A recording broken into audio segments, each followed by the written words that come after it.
The thrill and excitement of March Mania is here, and DraftKings Sportsbook, one of America's top-rated sportsbook apps, is giving new customers a shot to turn $5 into $150 instantly in bonus bet with any college basketball bet. North Carolina listeners, don't forget, DraftKings Sportsbook is now live in your state. Download the DraftKings Sportsbook app and use code Shannon. New customers can bet $5 and get $150 instantly in bonus bets. Only at DraftKings Sportsbook with code Shannon. The crown is yours.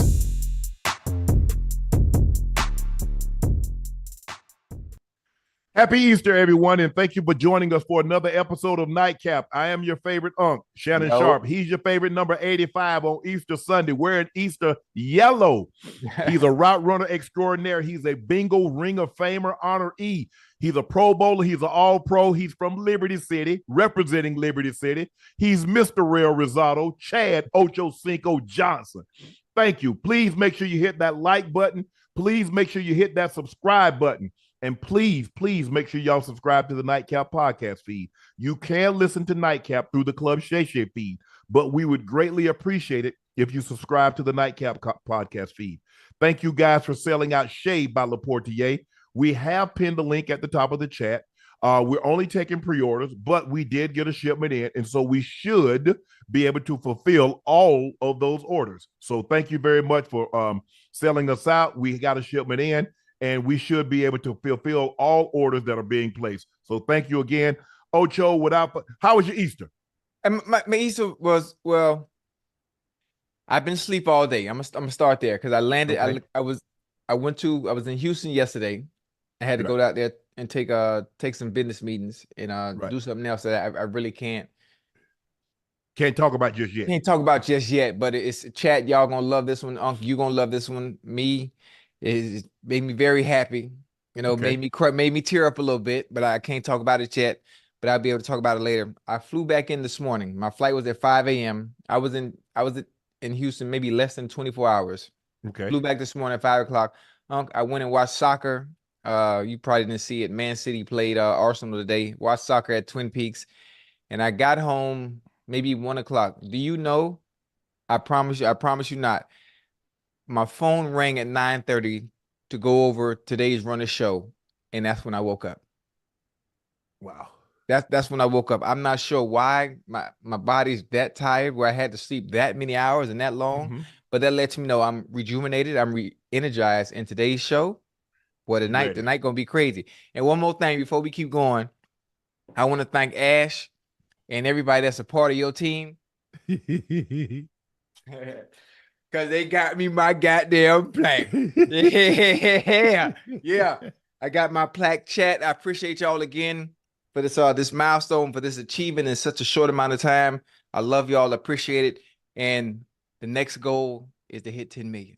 We're going to hit 10 million and get that goddamn diamond. Huh? Diamond. That's it. Get that diamond, baby. That would really be nice if they had something in between, like 5. But damn, they go from 1 mil to 10 mil. That's okay. That's okay, because we're gonna get there. We're gonna get there. They want you to work that much harder to get to that goddamn 10 million. We're gonna get there.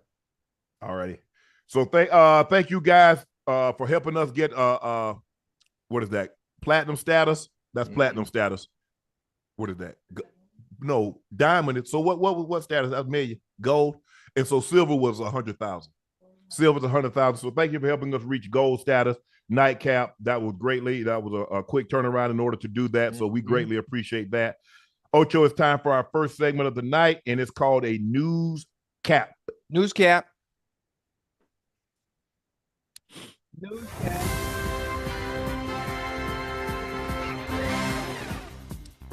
The Cowboys and Ezekiel Elliott are open to a possible reunion.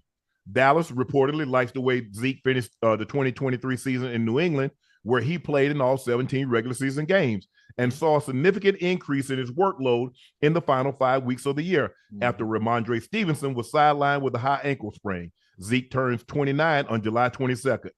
Do you like, Ocho, the possibility of a reunion between one Ezekiel Elliott and the Dallas Cowboys? Yeah, I like a reunion. I like a reunion between the two. I think the version of Ezekiel Elliott that we saw in New England was a healthy Zeke. His knee wasn't bothering him. If you understand, on the back end of everything when he was in Dallas, obviously him being injured, his knee bothered him a little bit, production going down a little bit, it kind of affected him. And the price tag based on the production, it just didn't match. So we understand that was a business decision. That was a business decision. That's all that was. There was nothing wrong with him. But now that he's a little bit healthy, we got to see a version of the Ezekiel Elliott that we're used to seeing on the back end of the season with the Patriots. Now, that's the Zeke you can get when he's healthy. And it's not going to be no different. He's only 29. He's only 29, so it's not going to be any different if things are to work out and he comes back to Dallas. It would be a great reunion, a reunion that I welcome and that I like, and take some of the pressure off of Dak. Well, I think the thing is that you have to look at Zeke, what he is now. He's more of a plowback than a racehorse. Yes, sir. He's going to get you the third and shorts. He's going to get you where the Cowboys struggle with third and short, fourth and short, and in the goal line situation, because you're asking an awful lot to ask Dak to put the ball in the tight windows on the goal line, as opposed to handing it to Zeke, and Zeke plow his way into the end zone. Those third downs, those third and ones, those third and shorts, those fourth and ones, fourth and shorts, where you struggle to stay on the field, Zeke will do a better job of picking that up. Plus, you only got Rico Dowdle and Deuce Vaughn as your only backs, because remember, Tony Pollard is in Tennessee now. Right. So it's not like you got, now obviously they might even go into the draft and get a running back, Ocho, because you running backs, they're like spare parts. You can just pick those guys up because it's the easiest position to transition, Ocho, because just run the daylight. Right, unless you get somebody special. Now, unless you get somebody special, then you have some backs that are damn near Swiss Army knives that can do things out the backfield. They can catch out the backfield. Then you have some that are even that much better that can line up in the slot. Here you got your Le'Veon Bell and your Alvin Kamara type that can line up at receiver. Yeah. Now those come every so often. But the thing is now, unless you look at a Derrick Henry, maybe a C-Mac, those Chubb. are really Chubb. Chubb's gonna be on a play restriction. He's not gonna be able to take his workload coming off the injury that he came off of. And Jonathan Taylor, those are the only guys that's really taking 80% of the workload. Right. All the other guys, they're splitting it. So there's like, why would I play a guy $15, $16 million and he's only doing 40% of the 45% of the reps? Because you got a guy for first and second down, you got a guy for third down, you got a guy for blitz pick. I mean, it seems like you got a guy that does a lot of different things. Whereas when you in our era, we had guys that basically did it all. Yeah. And so when the guy got tired, he tapped his helmet, the backup would come in. But other than that, they weren't switching off like they do now. Right. And so I think the thing is that I think Zeke would be very good. It seemed like to me that probably Mike McCarthy convinced Jerry that Zeke didn't have any real more treads on the tire. And Tony Pollard. But you have to look at Tony Pollard's size. Yeah. He's not going to be an every down back at that size, Ocho. He's just not. He get beat up now. He get beat up real quick. You get about week 7, week 8. That body take a toll on you with that small frame like that. Now he's a good back, but you need, I call it thunder and lightning. You need that exchange of change of pace from an offensive perspective when it comes to running the ball, and having Ezekiel Elliott, ground and pound, and then having Tony Pollard, one who get somewhat almost hit his head off the goalpost from anywhere, or get you chunk yardage. I'm not saying he's Chris Johnson, not that type of fast, but you got to have that change of pace. And even if they do bring Ezekiel Elliott back, now we still need another back for sure that can be lightning. But I'm not sure where they would go. I mean, they got some good players out there, and obviously free agency when free agency is. Free agency right now. I think everybody kind of got what they want in free agency, Ocho. I think now the draft is April 25th. Right. 25th and 26th. And so I think now they're waiting for the draft. Huh? See what production they can get for the lease, huh? Yeah. And I think the Cowboys found out, when Zeke was taking that. See, the thing was Zeke softened the defense up. Zeke done wore him down. And now Tony Pollard come here to crease. Man, if we just give him the ball, no. You have to understand, he's great in that role. Right. Zeke has already done worn him down. So now they have a tough time tackling Tony Pollard. Okay, Tony Pollard is your every down back. Yeah. He didn't give you what he gave you in the previous 2 years, did he? No. Not so, Ocho, you get that a lot. You see a guy come in and he have 5 or 6 carries and he have about 40 yards. Man, if they gave him the ball 10 times, they gave him the ball 15 times, You extrapolate that, no, it doesn't work like that. Right. So the Cowboys had to find out the hard way. There's levels to this. To take that pounding down in and down out, game in and game out. Yeah. To run the ball, to catch the ball, to pick up the blitzes. That's what Zeke was getting 300 carries a year, catching the ball out of the backfield for another 50, 60 times. And he's sensational at picking up the blitz. Yeah. Very good. Very good. So I would like to see that. I would welcome that. I would welcome Zeke back for the Cowboys. I think it'll be great. Yeah. Also, Ocho, Dallas police is seeking Rashee Rice in connection with a major accident. Dallas police are searching for Rashee Rice after a vehicle registered or leased to him was involved in a 6-car accident. A Chevrolet Corvette and a Lamborghini was racing in the far left lane when both drivers lost control. The Lamborghini went onto the shoulder, hit the center median, causing a chain reaction collision involving 4 other vehicles. Photos and video showed the occupants of the 2 vehicles leaving the scene immediately after the crash. Josina Anderson is reporting that Rashee Rice has retained counsel. A statement from the attorney is expected tomorrow. Wait, so the photos leaving the crash. There's video of 2 guys getting out of the car that was involved in the car, and they're getting out of the car, walking away. Wait, so it wasn't Mr. Rice though. So his friend. It was the Corvette was registered or leased to him. The occupant in the driver's side of the Corvette got out the vehicle and left. The guy that was in the Lamborghini got out and left. Right. We don't know, but he has retained counsel. Retained counsel. A lawyer. Okay. Damn it. I don't know, man. We there are enough examples for us young folks. No, it's not. Ocho, Ocho, when we try to tell him, we hating. Let that man live his life. Shannon, you done lived your life. Let that man live his life. You see, Ocho, a wise man will learn from others' mistakes. A fool must learn from his own. Did you not just see Henry Ruggs get 11 years? Yeah. But that ain't enough. Go ahead, take off, Ocho. Again, listen, there's something about when you're with your friends, you're young, just getting to the NFL, coming off Super Bowl champion, you're feeling invincible, you're on top of the world, then you make mistakes like this, having fun with your people, out there speeding, knowing you ain't supposed to be racing. Well, you know what? It's probably not going to happen to me. There have been other examples of players getting in trouble, speeding, having fun. You know, you out having a good time. It's the off season. But come on, young bull. Young bull, you got to be smarter than that. You got to be smarter than that. Matter of fact, the people around you got to be smarter than that. Yes. You the golden ticket. They got to protect you at all times. From yourself. If you got the right people around you, they wouldn't be allowing you to do what you out there doing. You the golden ticket. You the breadwinner. You the one. Yeah. So you got to have somebody in your circle. They got to keep order. They got to keep order at all times. You know? You got to change. Or you got to change your friends, one or the other. Ocho, it was reported that a woman was injured in the crash. Oh, whoa! Somebody got hurt.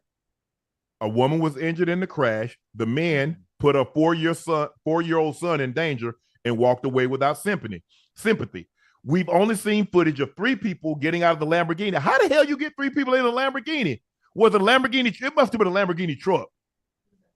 Yeah, okay. Yeah, the Urus. It was the truck. I was gonna say, ain't no way. How the hell you get?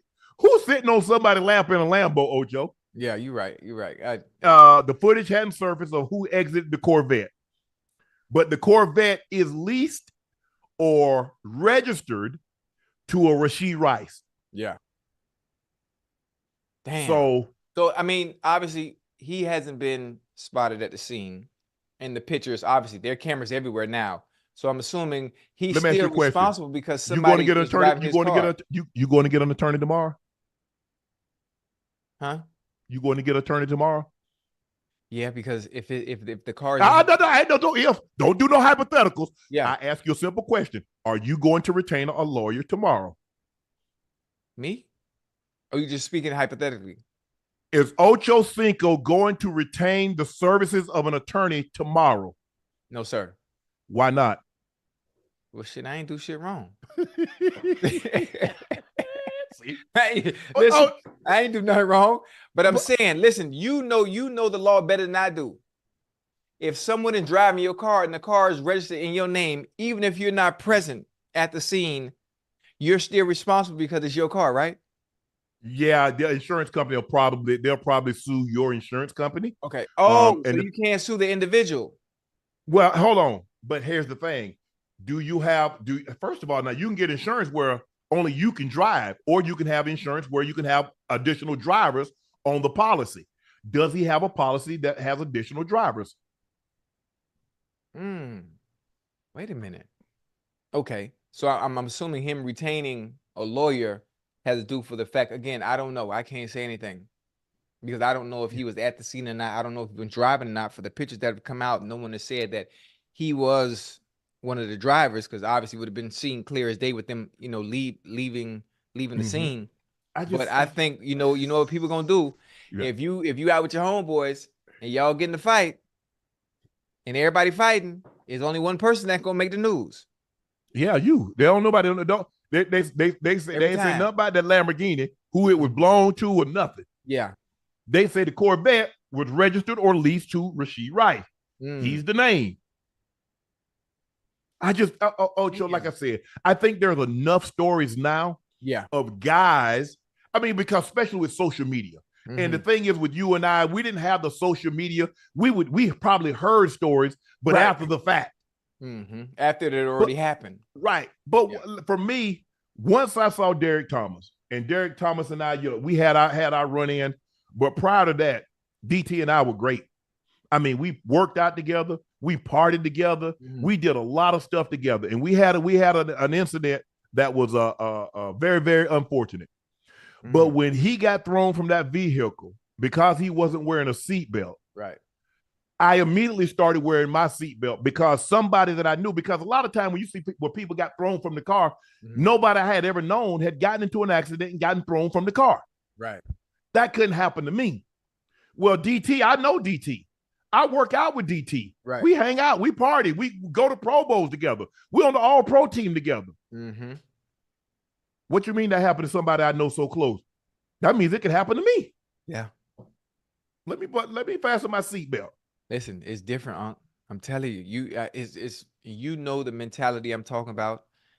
When you get money, when things are going really well in life, you damn near feel invincible, and you feel like you can get away with any and everything. People, women that are watching that are in the chat, think about how that feeling you had when you got your hair and your nails done.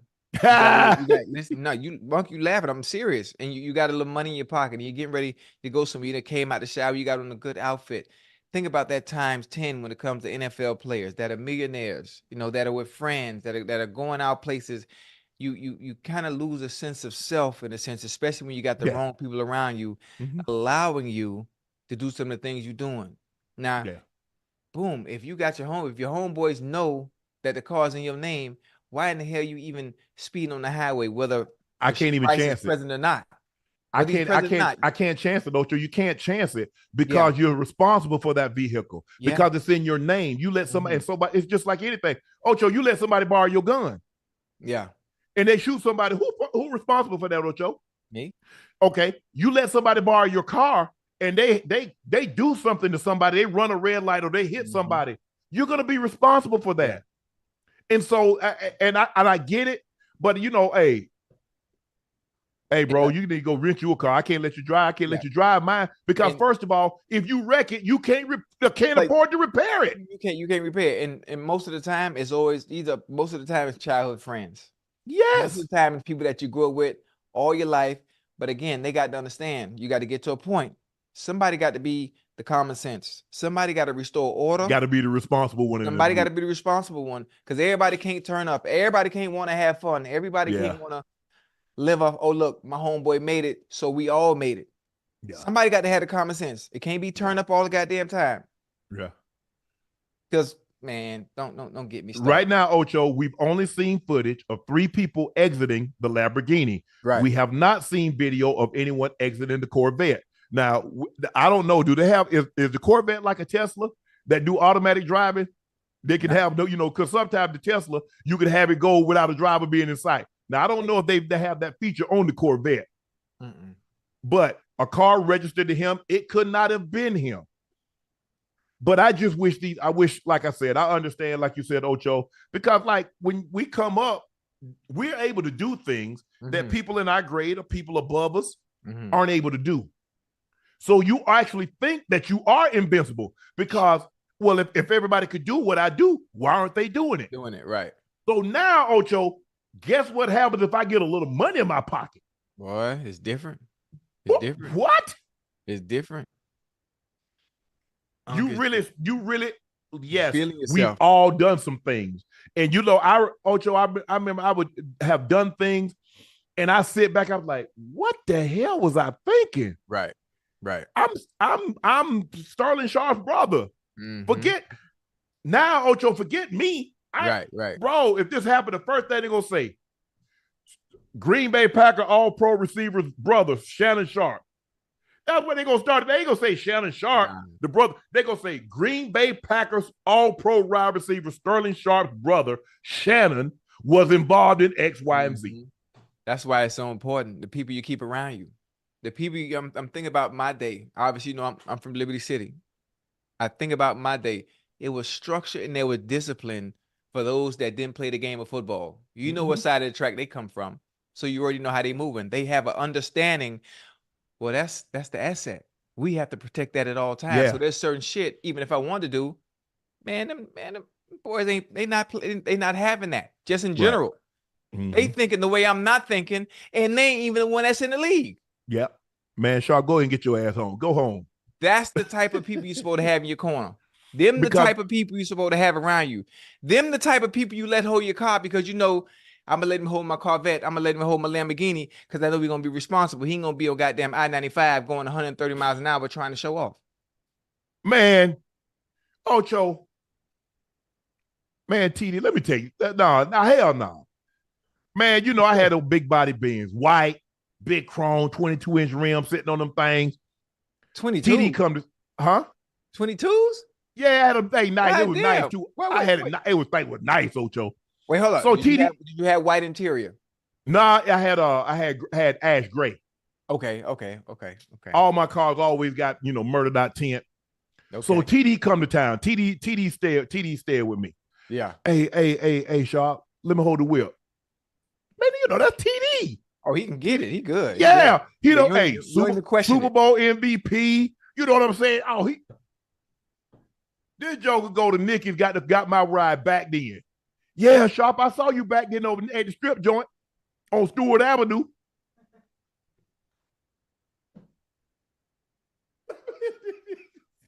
I like TD. Hey, TD at the strip club. Back then. I'm like, bro, I said, TD. Yeah, my bad, dog. I'm like, goddamn, you. How you go? I said, now, come on now. Now, see, I don't go to a place like that. And, right. I'm thinking he going, he done got my whip back then. Yeah. Yeah, hold on. He didn't even try to hide. He front and center. Front and center. God, what you call him, man? Like, he done gave the boys a couple of dollars. They got him up front. Hey, because you go to valet. Hey, you want me to keep you up front? Right. Yeah, put your boy up front. Yeah. I'm back. They done got me back then. People, hey, man, Sharp, I saw you over there niggas on Stewart. Right.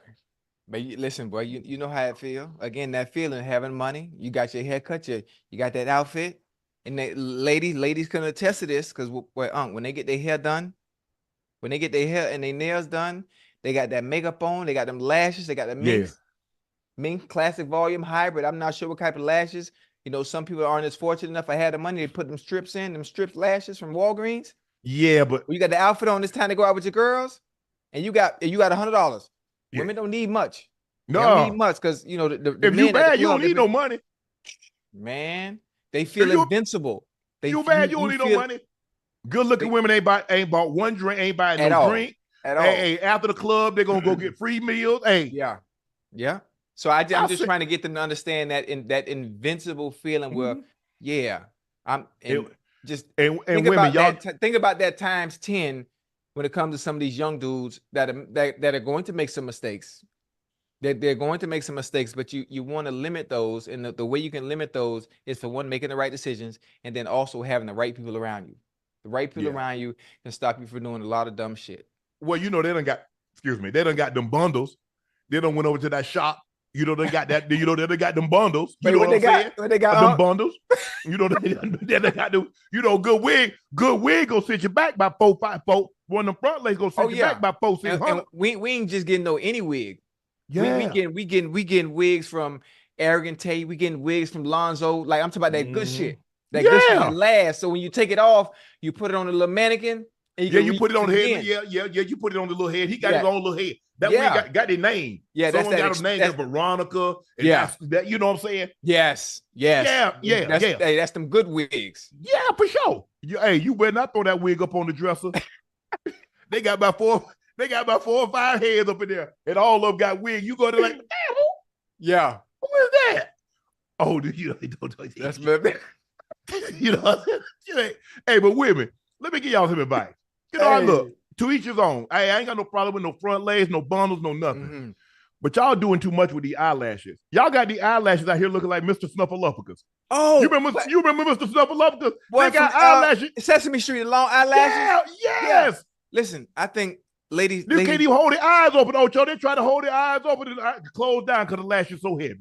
Listen, I don't know what they do. You know, I'm obviously there's a side hustle for me in a way. I don't mean to go off topic, but a way for me to save money during my dating life. I always found a way to eliminate some of my expenses when I was dating the women. So I'm shifting into this because it goes to the fact that, you know, I do lashes. I do my kids' lashes. I do their eyebrows, hair.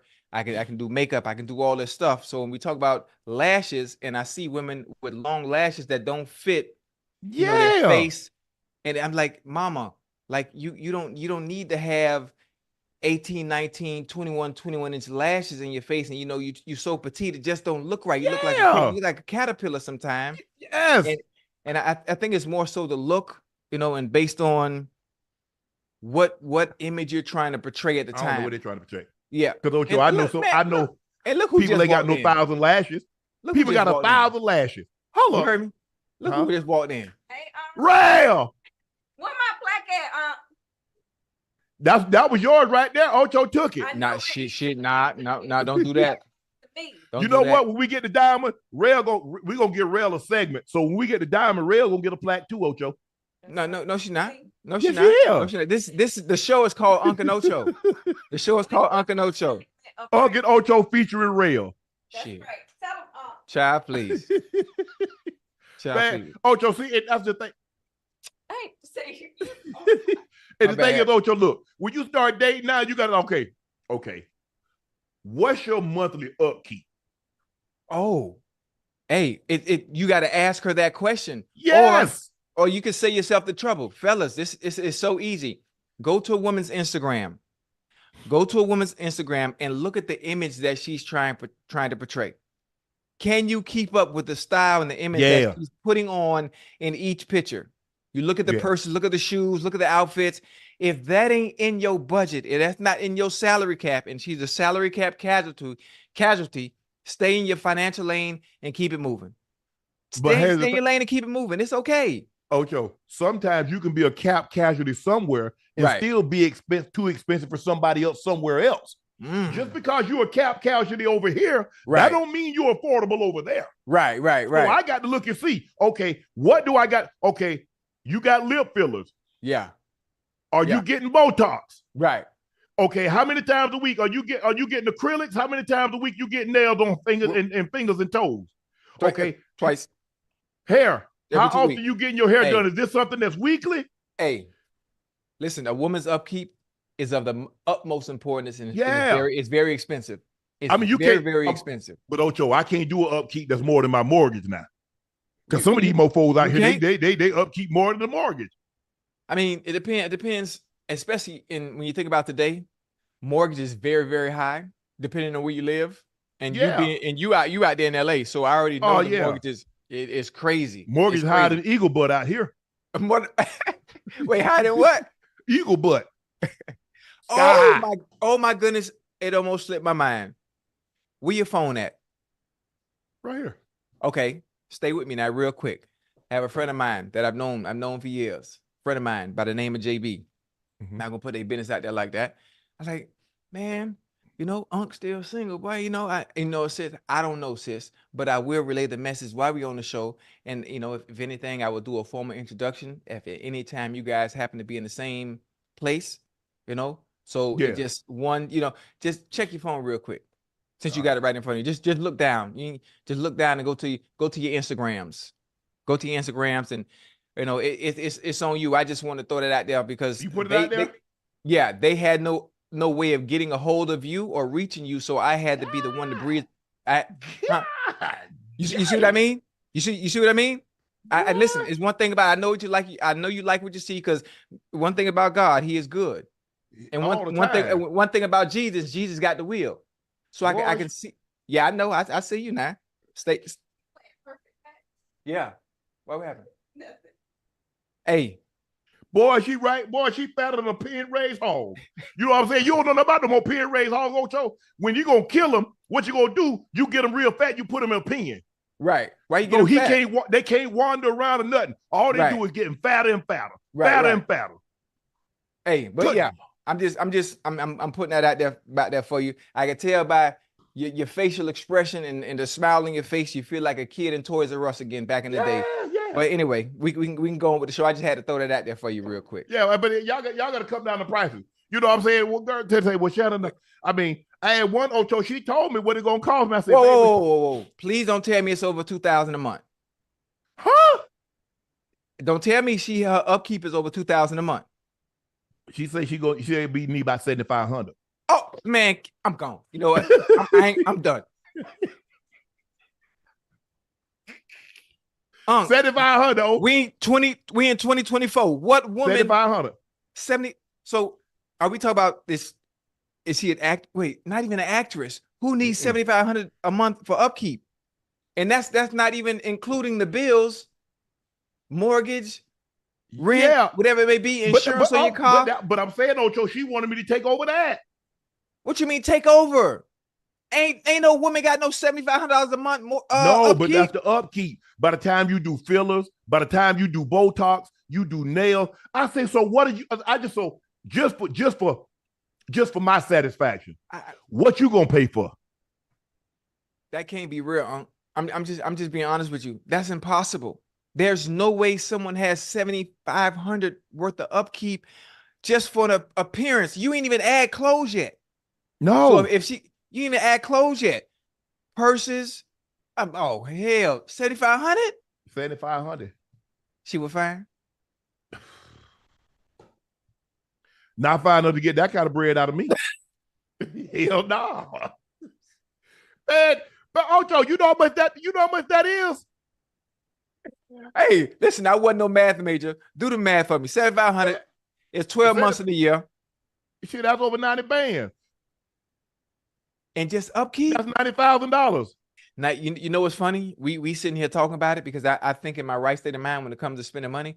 But listen, that to certain people, but that ain't nothing when you think about it, huh? Oh yeah. Think about it. The one percenters, I mean the big boys, the NBA players, the MLB players. Oh, that ain't nothing. They throwing that in the club. You and I, we're in the bottom half of the 1%. You talk about the top half of that 1%. Right. Whoa. Let's scale that on back. We are not in the bottom half of the 1% because once you're a 1%, you're a 1%, no matter what. No, Ocho. No, there's levels to this. Right. Don't say, because everybody, look, you can say everybody that's on the football team in the NFL. Right. But everybody ain't a starter. And then everybody ain't going to the Pro Bowl and being all pro. You see what I'm saying? I like where you're going with that. I like that. I like the way you put that. But I'm like, hold on. So I just want to know. Okay, you like, hey, Shannon, I'm short a little bit this month. Hey, blah, blah, blah. Okay, fine, I got you. But you gonna come off the rip? I say, so just for me, so what are you gonna pay for? I said, oh no, I can't do that. I say, that's a call girl. I'm still trying to get over $700 a month, $7,500 a month. Like, how is that even possible? I pay one bill. Can I pay one bill? I like to play the water bill. Back when I was younger, Ocho, I paid the water bill. Yeah. No, and most of the time, what you want to do, this is one of the best icebreakers of all time. Listen, I'm interested in you. I would like to get to know you. If anything, make your life easier. Just let me have your biggest expense and get that off your shoulders. Let me get that burden off your shoulder. Let me get your biggest expense. And back then, you know, when you're a little younger, the biggest expense was mortgage, not mortgage, because everybody was probably rent back then. Yeah, rent 1,500. I give 1,500. I got 6 months. Hey, I go and get them 6 months right quick. Hey, good. Hey, you give them, you pay their rent up in 6 months. Oh, yeah. they like, bitch. You know, I want nothing on your mind. I don't want nothing on your mind. You won't believe what Sharpe did. Yeah. You pay the nickel, you pay my rent up. Oh, girl, I got the one, bitch. Yeah. But you know, Ocho, I said, well, what you gonna pay? I said, I ain't gonna pay nothing but the water bill. Because all I'm gonna do is wash my ass over here. That's it. I ain't gonna sleep. I ain't gonna do nothing but wash my ass. So water bill, I don't need the water to be out because I can't go home funky. That's all I got. Because, you know, hey. The water bill? Huh? Hey, that's a good one. The water bill. That's all I got for him, Ocho. Hey, but you know back in the day. But see, it's back then, Ocho, hey, I need you to come. I need you to drop everything. Right. Okay, you got to work. You know, hey, you will take these days off. I'll take care of you. I cover that. I remember them days. I remember them days. As a matter of fact, so you don't feel slighted. Whatever you make, I'm gonna double it them 2 days. Yep. Hey, so we all say that. We all use that line, huh? I want you to take off. So whatever you do make, I'm gonna double it. That work every time. Every time. Why wouldn't it? You getting paid? Who don't like to get paid for not going to work? Hey. It's just like paid vacation. Yeah. I remember that. But I say, baby, I'm gonna give you a time. You know, they got PTO is paid. You know, paid time off. I say, baby, you got CTO. She talking about what's that? Choice time off. Come on with you. Come on with me. Yeah. Come on with me now. Yeah. Use your head and pick right. Yeah. And no, even when you're even younger and you got a little money, nothing like us. Once you make it, I'm talking about before. When you're in high school, and you got money for nails, you got money to buy sneakers, or you got money to get a hair done. I ain't have nothing. All I can do is take you out to eat. I don't think. Hold on. I went out. I was like, we ain't have no money. Everybody knew I was broke. So you know, they cheated me. I had this one. You know, like I said, she bought me sneakers. No, she didn't do me right. She did me right. Okay. But it wasn't gonna work. How you know? You just said she did you right. Nah, she was right, but it was different time, different era. Oh, so that's like one of those sayings: right time, wrong person, a wrong time. I mean, I don't know. It was the right person at the wrong time. I never believed in that. I never believed in that because one thing about that man upstairs, he don't make no mistakes. And if it was the right person, it would have been the right time, no matter what. And sometimes you got to make it the right time, even if the timing is off. I'm gonna leave it like this here. It was rural South Georgia. You know, South played by a different set of rules. Especially back then. Yeah. Okay. I'm gonna let you go. We done got all off topic. we definitely did. We got. Hey guys, I'm sorry. We done got off topic. I apologize. We way in left field. Eagles trade Haason Reddick to the Jets. Eagles are sending edge rusher Haason Reddick to the New York Jets for a conditional 2026 third-round pick that could be a second. Sources tell ESPN. The 2020 pick comes second if Reddick plays 67.5% of the play time this season and has 10 or more sacks.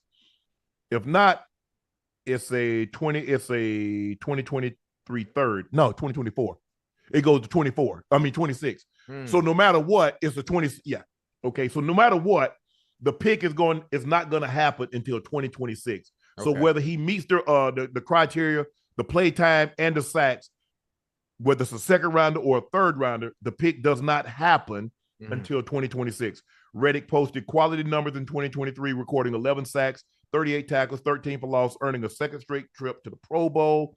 Interesting move by the Eagles. Now, Fletcher Cox retired. Yep. You trade Haason Reddick. Got it now. You did take Jalen Carter.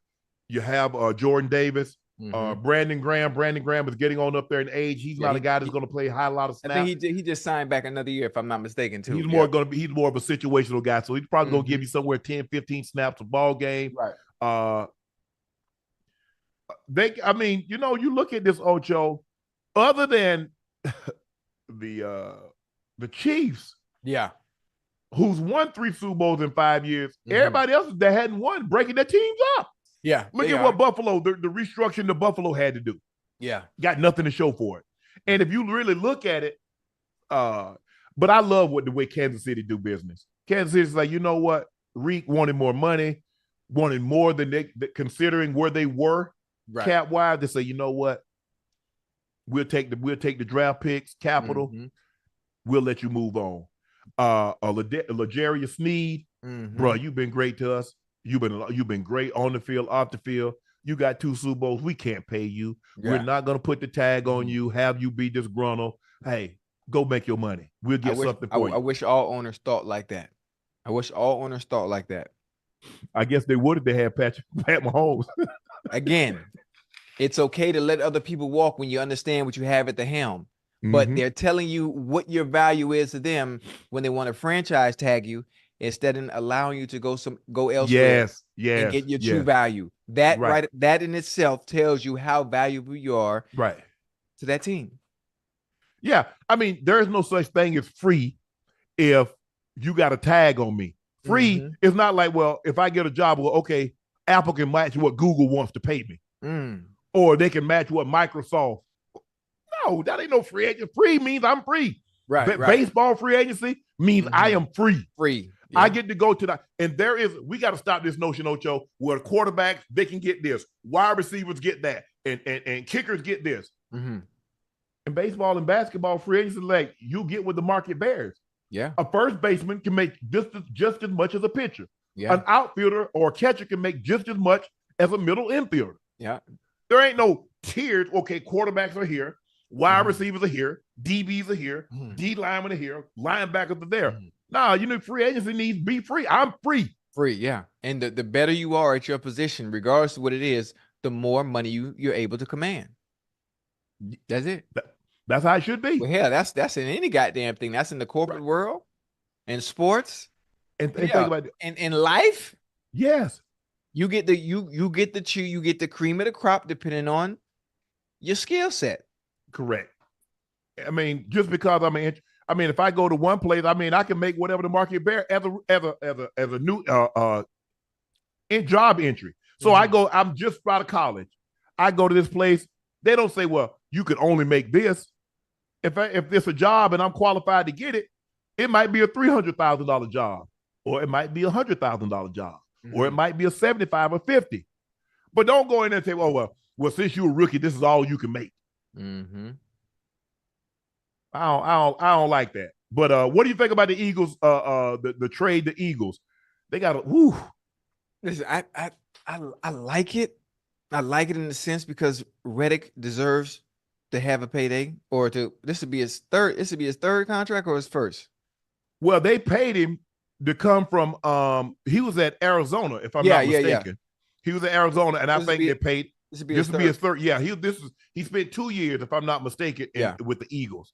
Well, he's probably looking for a payday, Ocho. Yeah, definitely after he has a type year this year. Yeah, it's exactly why they probably made the decision to let him go, because they know he was going to be on the books, coming up. If he was going to have another great season, he's very, very good. But I'm assuming they have something in the chamber. The Eagles do. They have something in the chamber. There's their direction that they want to go in the future. And I think because they have their identity is their offense, I think they were okay saying maybe we can get the production somewhere else. Maybe not as good as Reddick, but we can get the production maybe through the draft, maybe through free agency. We might not get as much production as Brother Haason Reddick, but we'll get it somewhere else. But we don't have to pay that much money, whatever that may be. Well, and you got Jalen on a big contract. You got AJ on a contract. He's probably going to want to do something after this season. You got Devontae Smith. He's going to want a contract. Right. Well, it's finna get what's finna now get you tough over there, boy. Just paid Landon Donovan. Didn't they just do something with the right tackle Lane Johnson a couple of years ago, last year? Because I think they did Lane Johnson and Landon Donovan. Hey, and they'll find. And they just gave Mailata a big payday. They got a lot of money tied up in their offensive line, and rightfully so. Yeah, that's a good thing. That's a good thing. I mean, their identity is their offense, so that's where the money's going to be tied up anyway, when you think about it. Yes. But yeah, Lane Johnson on the 4-year, 80.7. They just did something with Landon Donovan, gave him like what, 90? Didn't they give Landon Donovan the guard, the all-pro guard? They just gave him, and I think a year before last, they gave Mailata a big payday, the left tackle. One thing about them paydays and one thing about their goddamn market, that market go up every year. Landon Dixon, not Donovan, Dixon, the left guard.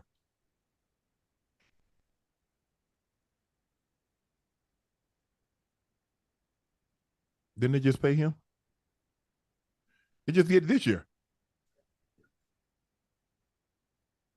No, just recently after the season. Okay. I said this summer. I could have swore.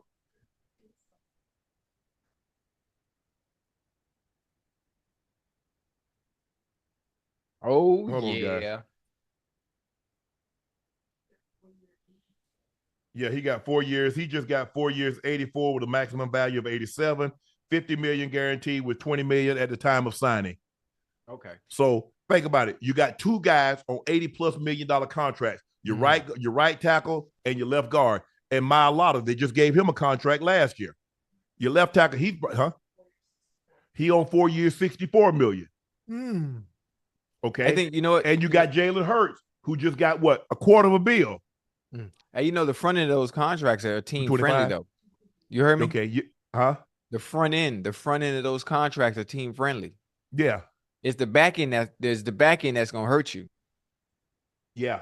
But they'll restructure, throw it into voidable years. So you got your 3 linemen on big contracts, you got your quarterback on a contract, you got a wide receiver on a contract, and Jalen Devontae Smith after the season is going to want a contract. Yeah, he's up. He's up, right? Well, he's on a rookie deal. So normally, between year 4 and 5, they'll do something. They take care of you. Yeah. Right. So he was with Carolina. Oh, that's what Reddick was. He was with Carolina. Arizona. Okay. He was with the Eagles for 2 years, right? Because he's with Arizona, Carolina, and the Eagles. Yeah. Now he's going to play. Okay.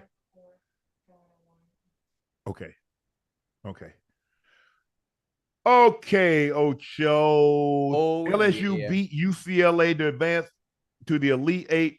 Before the game, a disgusting article in the Los Angeles Times dubbed the LSU women basketball villains and the UCLA Bruin women as America's sweetheart. The article portrayed Saturday's matchup as good versus evil, right versus wrong, inclusive versus divisive. And Angel Reese wanted everyone to know the Tigers aren't villains, and they have, as they're being made out to be. I think they call them what, the debutante devils, the dirty debutantes, and the UCLA women were referred to as cookies and cream. Am I correct? Something to that. Listen, she said we're good. Angel Reese said we're good villains. Everybody wants to be LSU. Everybody wants to be LSU. You've got to realize we're not like any regular basketball team. We're just changing the game. We're doing the unknown. Me being able to be on the court and off the court. I like to model, do other things. I can do both. Flage can do both. Anisha can do both. We all can do both. That's what people don't believe in. They don't think that we're focused, and we're proving them, and we prove every single night when we get between those lines, we're focused. There's the rematch. Angel Reese and Caitlin Clark is set to face off. LSU-Iowa. That's the rematch for the national championship game last year. We all know what happened last year. LSU beat Iowa for the women's national title hoops. Angel Reese took the John Cena taunt. The Caitlin Clark used early in March Madness and threw it right at her. Well, we're getting the rematch of 2024 Women's Tournament Elite Eight on Monday night with a chance to go to the Final Four. Who you taking, Ocho? Ooh, that's going to be a good one. That's a good one. But I got to go with Miss Reese. I love Caitlin Clark. I love everything Caitlin Clark has done for the game of basketball. Obviously, because of Caitlin Clark, Angel Reese, and there are 3 or 4 other girls' names that I can't remember right now off the top of my head that have made the game of college basketball very exciting. They have eyes, they have viewership tuned in. Viewership is much higher now because of their play and what they're doing. Juju Watkins as well. Miss Buckers, Paige Buckers, if I said her name right. But it's exciting. I like it. Beckers. So I'm gonna be upset when they leave because someone else has to take that torch of excitement, that torch of not afraid of being your true to your authentic and organic self. That's what makes them so exciting. The energy that they bring to the game. The fact that you have journalists writing comments and stuff like this about being the villain and UCLA being the good, whatever they want, whatever perception they want. It's okay to be the villain. It's okay to embrace it. It's okay. Being your true authentic self is exactly why that article was written the way it was. Can I ask you a question? Yes, sir. Why doesn't a predominantly white team ever get labeled as villains or convicts? You remember Miami and Notre Dame? Mm-hmm. It was the Catholics versus the convicts. Oh yeah. I remember that. Why don't the other side ever get labeled in a derogatory manner? Wait, that's the way. But they couldn't say it ain't racism. It don't have anything to do with that. But okay, well, the the undertones. They will always say that. The undertones will always be right there in plain sight for you to see, and it will always be that way. There's nothing we can do about that. We can fight tooth and nail as long as we want to. About this horrible journalism. It's horrible journalism by that individual, whoever it was that wrote it. And again, head coach came out and said some of the things that she said and how she was disgusted that you're allowed to even publish and write something like that. But it's been going on for ages, and it will always continue to go on. And if it probably won't be blatant, but again, just the words, it says all you need to say. You know what they mean. You know what the undertone of what he's trying to say means. No matter how you try to spin it, it is what it is. But again, listen, Angel Reese, I know you might see this, honey. Don't ever change. Don't ever change because you have me watching. You have me watching women's college basketball. And I don't even watch basketball in general, let alone the men's. But I'm watching y'all. Sis, I love you. Keep going. Caitlin Clark, what you've been able to do for the game. Boy, you're nice. Nice. But the thing is, Baton Rouge is 37% white, 53% black. 3% of UCLA undergraduates are black compared to 17% of LSU. The Caitlin Clark, Angel Reese is 79. And I know you were just a toddler back then when Larry Bird and Magic Johnson. Oh, yeah. And you had one segment pulling for Bird, and we know the segment that was pulling for Magic. Yeah. And this is a very similar situation where you got Caitlin Clark and you got Angel Reese. And we know one side is pulling for one and the other side is pulling for the other. That's just the way it is. It's just the way it is, Ocho. Yeah. I mean, most of the time, there's really no middle ground. You have some people that want to go for both, but you're always going to pick one side or the other. And obviously, you know what? The person who wrote that from the Washington Post, I wonder if... No, that's the LA Times. I mean, LA Times. So I wonder if they're going to get maybe reprimanded or just maybe something's going to be done. Well, they had to go to the editor. Yeah, I mean, you can't just put it. So the editor should be reprimanded. You can't. You can write. I can write whatever I want to, Ocho. As long as nobody sees it, no harm, no foul. Right. But when it goes to the editor and he signs off on it. Okay, so that means they're already in agreement with the injury. Yes. Anyway, but again, negativity, controversy sells. Nobody wants to read the good stuff. Oh, division absolutely sells. Yeah. Yeah. What's going to move the needle? What's going to get more eyes and viewerships talking about the LA Times in this article? Stuff like this. Right. It's controversial. Ah, man. I can't wait. When is the game? When is the game? Because I got to make sure. Tomorrow. It's tomorrow, right? Yeah. Already? Yeah. Ocho, check this out. Yeah, this just for an opportunity to go because they played Saturdays. You play Saturday, Sunday. You play if you play Friday, you played again on Sunday. If you played Saturday, you play again on Monday. Ocho, check this out. The original version of the article was so offensive that part of it had to be retracted. One day after its publication, the newspaper posted an update online. A previous version of the commentary did not meet the Times editorial standards. It had been updated. So just imagine if they had to retract part of it and they still put the dirty debutantes. Yeah, it was probably bad. It was probably bad. They were trying to. That was. Well, how did it get out? So okay, the description of the LSU players, dirty debutantes, no longer appear in the updated version, but it's already out. Yeah, it's too late now. Hey, can you do me a favor? Yes. What is the definition? What is the definition of a dirty debutante? Do you know? I've never heard that insult before. Okay, hold on. Dirty debutante. Debutante. When I think of debutante, I think Google about search of the phrase mostly returns results from pornographic video sites. A debutante is a ball. It was supposed to be it's a southern. The debutante is a southern term where they get dressed up, and see that's why they call LSU, because LSU is in the South. So you get dressed up and you go to this ball, you put on your gowns, and you know it's a festive. So they're saying they're dirty. Ah, okay. No point for that. No point for that. Listen, you know what? I like Angel Reese. There's an it factor that she has. There's an aura that she has. There's an energy that she has in the way she carries herself, the trash talking, the having fun. It draws interest. It draws viewership. It makes people that watch the game of basketball, women's college basketball, people that don't watch it, it makes them want to tune in. Right. She has a certain edge about her that you don't want to take away from her. You know who else has that edge?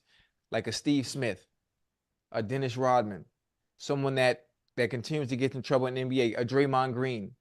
There's something about them where you want to find a way to find that happy medium, because you don't want to take and strip them completely of what makes them them, because that's what gives them their edge. It makes them who they are.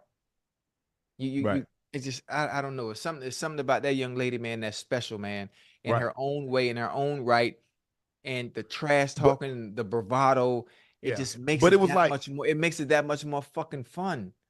But it's like it's like a young girl coming of age, right? So it's like where the girl's coming of age into like what, and they get dressed up to go to this bar. Wouldn't it be kids like a bar? It's like, so what a bar mitzvah is for 13.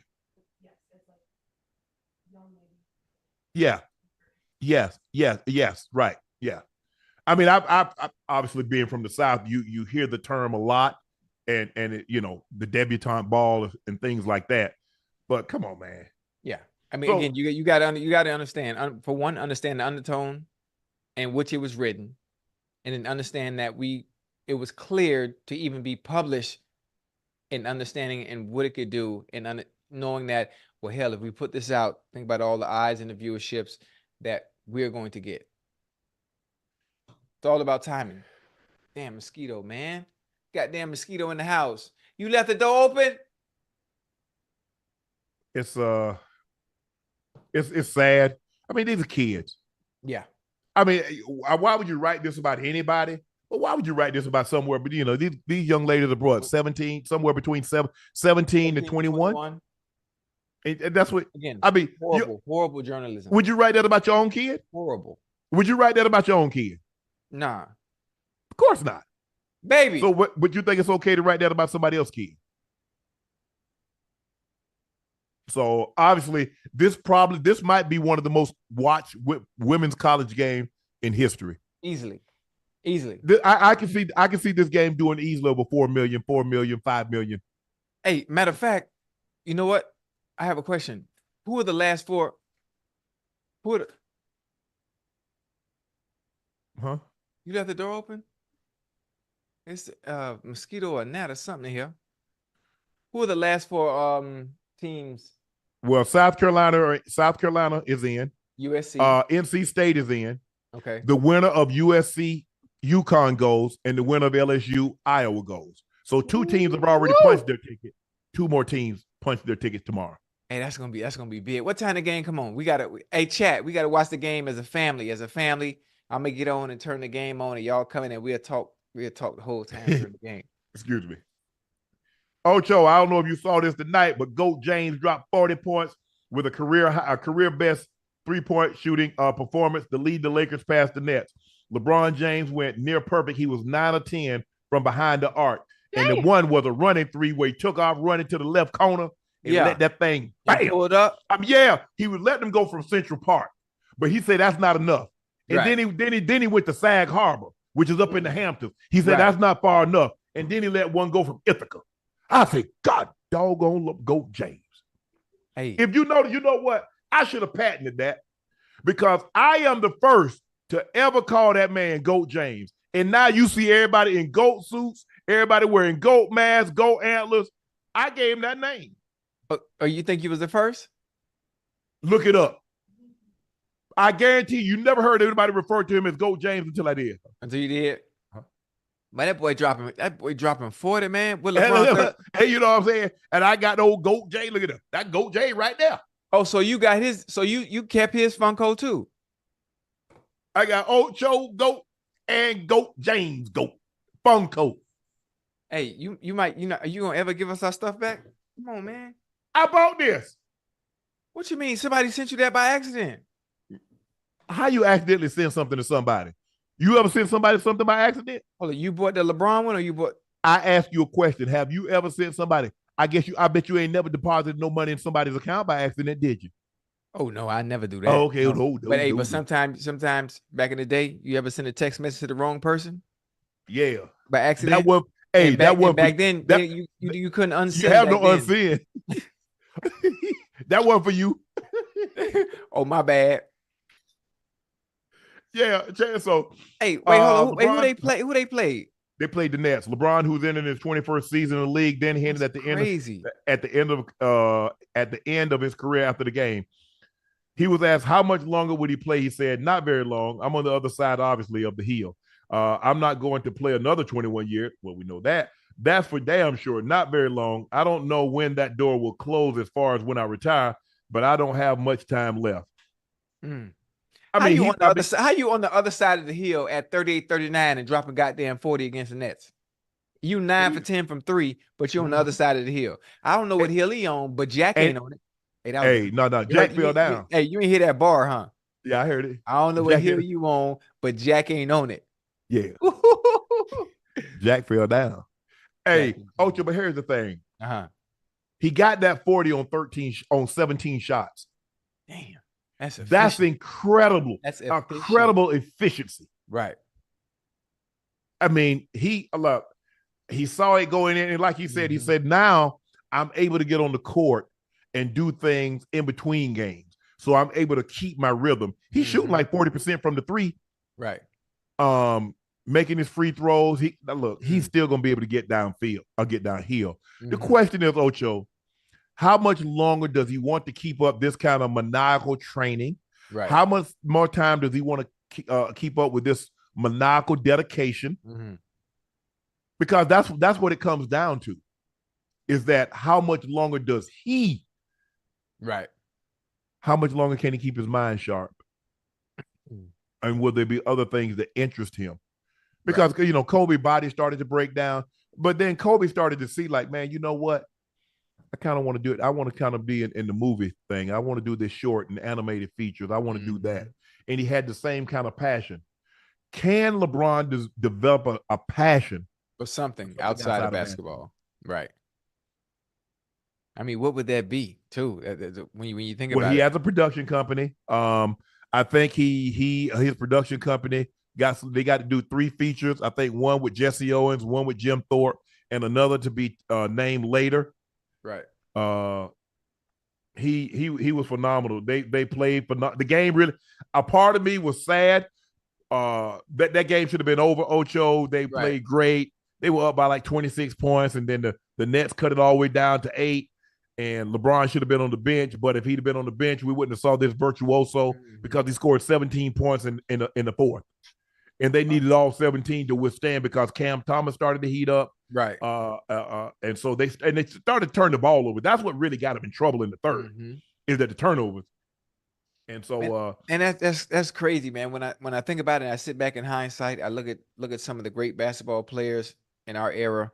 Think about some of the friends I know, some of the players like LeBron himself and Westbrook and the D Wades and I think during my time in my era when those individuals were in their prime. And you know me, I like to do everything. I like to challenge everybody. Obviously, as you can see, when people come on the show, I love it. But like the fact that like I used to consistently beat LeBron one-on-one, you know, in competitive games at the YMCA.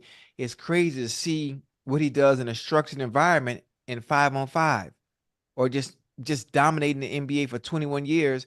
I'm like, but but I'm saucing you up in the gym, in 1v1 situations, which is that's not structured basketball because it's 5-on-5.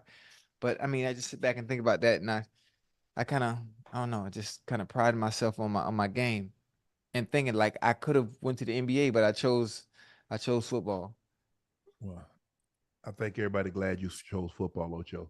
Yeah. Kobe Bryant's 2000 NBA Finals ring sold for a record $927,000 at auction. Whoa. Sold? Yeah. Who would sell his ring? His father. The sale broke the record set by Bill Russell's 1957 championship ring, which sold for $705,000 in 2021. I guess Kobe's parents had fallen on hard times, and the ring that he gifted his dad ended up on the trade market. Now, we shouldn't be surprised by this because they started hawking his stuff while he was alive. They were selling his high school memorabilia, his trophies that he's won, and things of that nature. So I don't think anybody is surprised by this. I know I'm not. So Kobe's parents, they didn't get along. He didn't get along with mom and pops. I guess I don't know the backstory. I don't know the backstory. I guess. I mean, Kobe started dating Vanessa shortly after he got to LA. Yes, sir. They ended up getting married. Yes, sir. Shortly, and if I'm not mistaken, I think the crux of the argument. Now, I don't like to speculate, but you hear things that he got married without a prenup, and his father, being a former NBA player, said, "Son, that's career suicide." But he did it. He was in love, and he did it. And the mom and dad didn't go to the wedding. No. So I don't get everybody like, well, Kobe, bro. So you don't show up. I mean, your mom's alive. You and Rail, your mom's alive. Yeah. Your mom and grandma don't come to the wedding. Obviously, Rail's gonna feel some type of way. You're gonna feel some type of way. Right. But you won't, okay, well, Vanessa should have just put that aside. Right. Huh? A lot of times people say things they would never do themselves. Right. Oh, you just let that slide. Oh, you turn the other cheek. Hey, that's tough though. Yes. Tough. I'm thinking like it's bad enough me and Hurricane Paula we didn't see eye to eye throughout the years. It's bad enough. But this is a situation that's not about you. That's not your wedding. That was not Kobe and his mom's wedding. That was their son's wedding. You couldn't swallow your pride. You couldn't bite your tongue and say, you know what, son, I don't agree with that, but I love you. I love you so much. Right. That I know how important this is for you. That day, especially that day. Oh yeah, I didn't know it was that bad.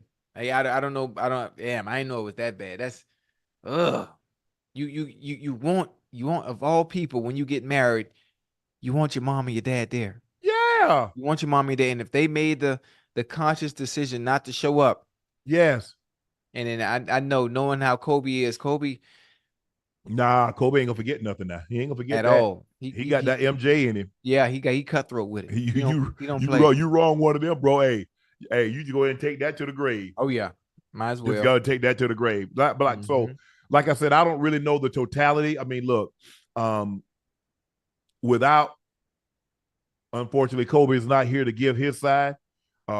Basically, you would need to have both parties, and they can all both say, okay, where did this split come from? What caused this rift between Kobe and his mom and dad? Because, I mean, if the likelihood, Ocho, if you and your mom aren't cool while you're alive, the likelihood of the wife or the in-laws becoming cool once that's not very likely. No, not at all. Because the only thing that could have bridged you guys was Kobe when he was alive. And now Kobe, and look, you know, Ocho, you know how it is now. Sometimes you start falling in love and you repeat things that you tell real things, the hurricane. Paula done said, and she gonna feel some type of way. Oh, so that's how Oh, she whoa, really whoa, feel whoa, about whoa. it. This one thing about Hurricane. This is why she was called the Hurricane. She ain't gonna tell me nothing. She gonna text Real and tell herself. Oh, she gonna tell Real, huh? Man, we'll cuss Real ass out, boy, in a heartbeat. Listen, Unc, my mama, oh, I miss my baby. I want to show you something real quick. My mama passed away in 2021, right? Right. I didn't even get to say goodbye. I didn't get to say goodbye, but the way she has always been throughout the entirety of my life is the fact that we had a thing, my brother and I, where you're not a friend of mine. There's no way you're a friend of mine if my mama hasn't cursed you out. Right. If you haven't been cursed at by my mama, there ain't no way you really my friend because you ain't been around long enough. So my last messages, and I could show you. Oh shit! You gonna have to tilt it because the camera, the light. It won't show. Yeah, because you got to understand the light, so you are gonna have to tilt it so we can. Damn, I don't know how to do it, but hold on. No, we can't. Hey, the last messages from her is me of her cussing me out. No, put your mic. Put your mic. Hey, get your mic. The last messages from her, I still got them. It's as long as hell. I know you see me scrolling, right? Yeah. You see I'm still scrolling? And you don't see no response from me.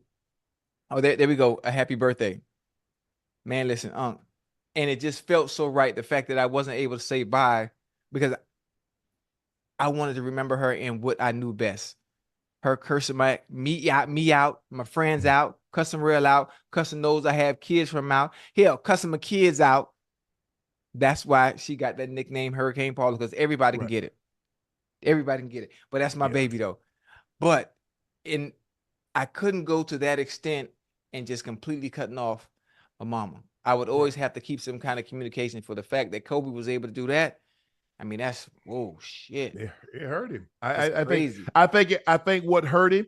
I mean, because I read what Stephen A. said. The thing that hurt Michael Jordan the most is when Scottie didn't send him condolences for his father tragically losing his life. Wait, okay. You know, there's a source of contention there between Michael and Scottie. Okay, just imagine on your day. You taking someone's daughter's hand in marriage. You want everybody. If don't nobody else come, if you ain't got no friends, you want mom and dad. Mom and dad, yeah. And they choose not to come. Now, overlook that. You're basically your mom and dad gave you on the day that Kobe was probably the happiest. Mom and dad said, nah, we not coming. Okay, now. While you're alive, I done bought you, I done gave you this, gave you that, gave you a house, blah, blah, blah. Come to find out there's an auction going on. Kobe Bryant's high school memorabilia up for auction. Come on, man. I don't care. Every man has a breaking point. Everybody say, oh, mama, yes, there are certain things that your mom and your dad could do to you that yes, it would cause you to pause. So stop it. Just because your mom or dad hasn't done that. You see, I'm a believer. This is how I am, Ocho. I will never say what I won't do because I haven't been in every situation. Right. All you can do is say what you've done in situations that are similar. Because a lot of times when I try to talk about things that in a locker room, I've been in similar situations. Had certain things happen, be it high school, college, or the NFL, or things that have happened in my life. So I'm speaking from firsthand knowledge or from a personal experience or being around a situation. Right. I mean, that had to have hurt Kobe. That my mom, not that you did. If it's a secret wedding, we run off and elope. Right. We didn't want you there. Yeah, that's different. But if I tell you this and you choose not to come, right, that hurt. But that's the no. So I'm glad this is over. They got 927,000. The auction house probably takes what 33% of that. Damn, man. Yeah. So they keep 927. Okay. So hopefully that will sustain them. because I don't know if they got anything else to sell. Do you think, I mean, even though it's not Vanessa's responsibility, do you think she will ever try to make amends and bring everything back full circle? As far as obviously the grandkids. Is Rail mom alive? Yeah. If she told Rail and you know how she felt about you, I don't know why you married that man. That man got 11, 8, 9 kids, blah, blah, blah, so forth, so on. He did this, and this. You trying to make amends? Oh, okay. I see where you're going with it. The wedding comes. I ain't going because I don't agree with you marrying him, Rail. So she not coming. Shit. You better agree to marrying this. Shit. Fuck. Ain't nothing else out there. What you talking about? So yeah, I think so. Now when you put it like that's a hypothetical, and that hurt me. That hurt me a little bit. Now that's stung now. Shit. Also, Ocho, I think the thing is, who knows? Time, they say time can heal a lot of things. And maybe 10 years, 15 years, Kobe would have they could have had a reconciliation. But Kobe didn't get that chance because you know who might bridge the gap? 10, 15 years, the kids. Maybe. The kids might do it, once they're older. But it's hard, Ocho, when you don't have that connection. Right. I mean, think about it. I don't know. When was the last time? I mean, they haven't had any communication since 2013. God damn. So it's 2024. The oldest daughter is probably 19, 20. Right. So she hadn't seen them in 11 years. So that's 9 years. The other girls weren't even born. Right. But do you understand how kids and minds work? Curiosity. Yes. The feeling of the unknown, of wanting to scratch that itch, to see what could have been, what I've missed. Grandparents are important. I mean, they are. I mean, missing the majority of your life, but still just wanting to fill that void and what was never there. I don't know. Remember, and if I'm not mistaken, I think Vanessa and her family are estranged. Her mom tried to sue her. Huh? Yeah. What the hell they got going on? But I guess, but the people in the chat go say, yeah, if my mom tried to sue me and take me for $5-10 million, I'm going to still love my mom anyway. Because, we got people in the chat like, oh, there's nothing my mom or dad could do to me to ever make me change my mind. Right. Well, I tell you what, let a family member try to sue me and I'll show you. After all I've done? Yeah. After all I currently do? But that don't even cross my mind. Yeah. I knock on wood. Me, my brother, and my sister, we are extremely close. I'm closer than close. Do we agree on everything? Hell no. No. I don't agree with everything he says and does. That's called we're adults. We have our own minds. We're allowed to think a certain way. But I don't know, Ocho. Ocho, check this out, Ocho. We got the pill. We got this. You can only pick 2 pills. Okay. Oh, hey, you see pills. What you got? Tylenol. The first pill. You can look 15 years younger. Okay. Pill 2. Read minds for 3 days. Okay. Pill 3. Forget your ex. Pill 4. Eat without gaining weight. Okay. Pill 5. Add 5 centimeters to your height. Pill 6. Become super strong. 7. Have a lot of money. 8. Always feel happy. 9. Get millions of followers. You know what's funny? And those that are in the chat, Unc, I like this. I like when we do stuff like this. Because if you think about it, I'm 56, but I look 23. Mm-hmm.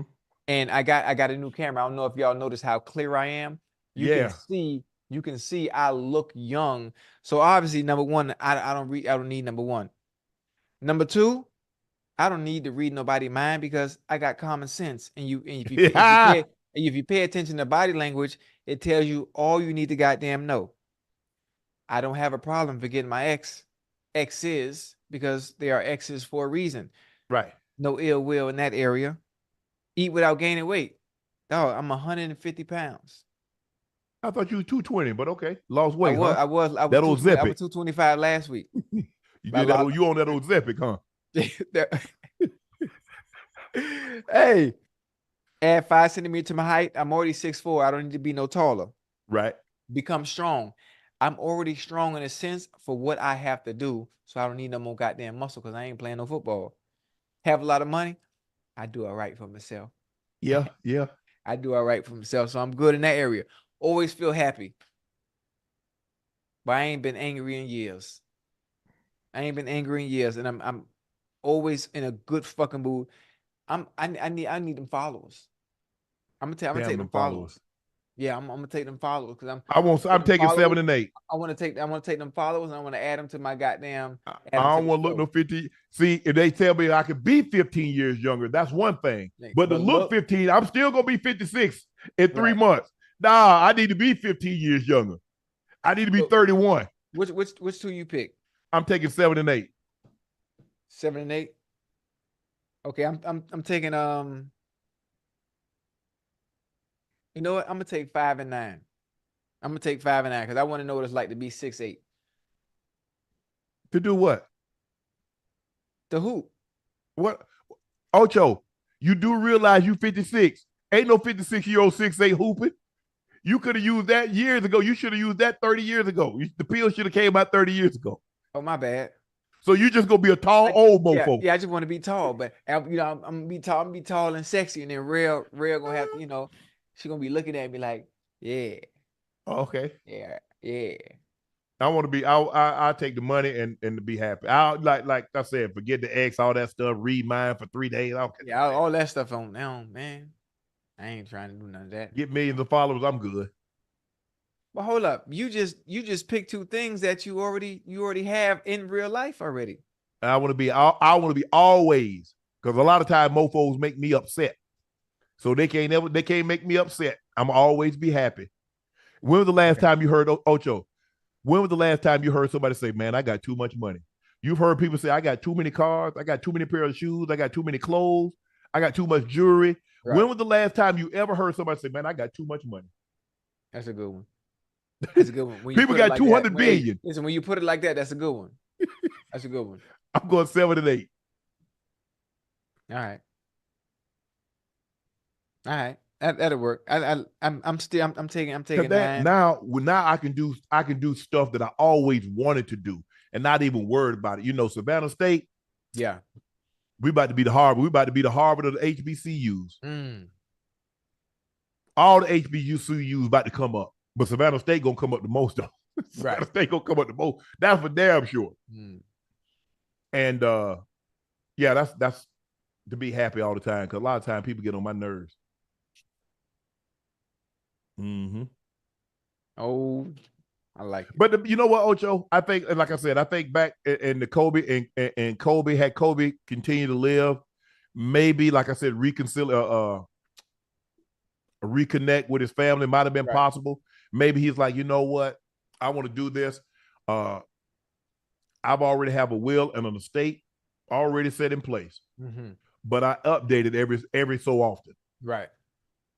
So I'm not going to be that guy that Shannon Sharpe left and everything. No. The one thing, as structured and as disciplined as that man was, you mean to tell me he didn't have no will? The kid, nope. Oh, to the T. This goes here. This goes there. Savannah State gets this. Mom gets that. Brother, sister, kids. Everybody get a ring. Blah, blah. Everybody. Everybody get X amount of dollars in increments. You don't get it all at once. You get increments of it. Oh, dang! I immediately done that. Every 2 years I update it. Right, and it ain't cheap. But as you accumulate more, now pots. Now you all of a sudden like, okay, because I want to leave the kids enough where they have to do something, but not so much they don't do nothing. Right. I like that. That was a good one. And so that was a good one. That's where I'm at with that. Okay, check this out, Ocho. Ooh, Ocho. A man takes $10,000 from his girlfriend to bet. He wins $100 million. Girlfriend requests $40 million. A Nigerian man reportedly took $10,000 from his girlfriend to use in a bet and won $100 million. After finding out his girlfriend requested that the man pay her at least $40 million. He declined and explaining that he would only give her $5 million. Now, what he stole is about $7.50 in Nigerian money. What he won was about $75,000. Oh man, you got me thinking this. Come on, man. No, wait. So, you got me thinking. I thought you really meant $100 million, man. Do you understand how far $75,000 would go in Nigeria? Okay. Do you understand that they trade like they get a goat and a calf and stuff like that, and you can have a wife? Do you understand how much money that is? Now you got to take you out of the equation. I mean, think about it. He stole $7.50. That's the equivalent of what it is, and right. if you were to extrapolate, that's what it is. Okay. So he's like, no, I'll give you $5 million. So in other words, he's saying instead, what's that, $3,500? Would he be willing to give her $3,500? I'll be willing to give. I give a five. You know what, Ocho? I give her 10. I give her 10 bands. That ain't bad. She ain't getting no half. That ain't bad. Or how about this here? You either take this 10 bands, or I give you this $7.50 back. Now, which one you choosing? Hey, listen, it's more than what she had. Yes, but he did steal it though. Now, he did steal it. He stole. Yeah. And guess what? If I didn't tell you, Ocho, guess what? You didn't know I stole it. That's a good one. I mean, listen, she got the right to be upset. It's probably his partner, huh? You think it's his partner, girlfriend? That's his girlfriend. Well, it ain't really stealing because you know what women always say. What's yours is mine. Yours is mine, and what's mine is yours. So it ain't really stealing. Until I hit this thing big now. What's mine is mine, and what's yours is yours. See that? This funny. Money always change folk. Money always change folk. Depending on the amount of zeros, they change every goddamn thing. But yeah, you got to give her something. Obviously, if she's there, I give her 10 bands. 10 bands for $7.50. Yeah, ain't nothing wrong with that. But again, the money make a fool of us all, and it show you some colors you never seen before too. True. So how much would you have given her? Me? Yes. Sure, I probably half. For one, I wouldn't have stole it. I would have told her what I was going to do. And if I won, you were gonna get half. Hell, if I hit the goddamn Mega Millions, and if I hit the Mega Millions and win, how much you think Rhea gonna get?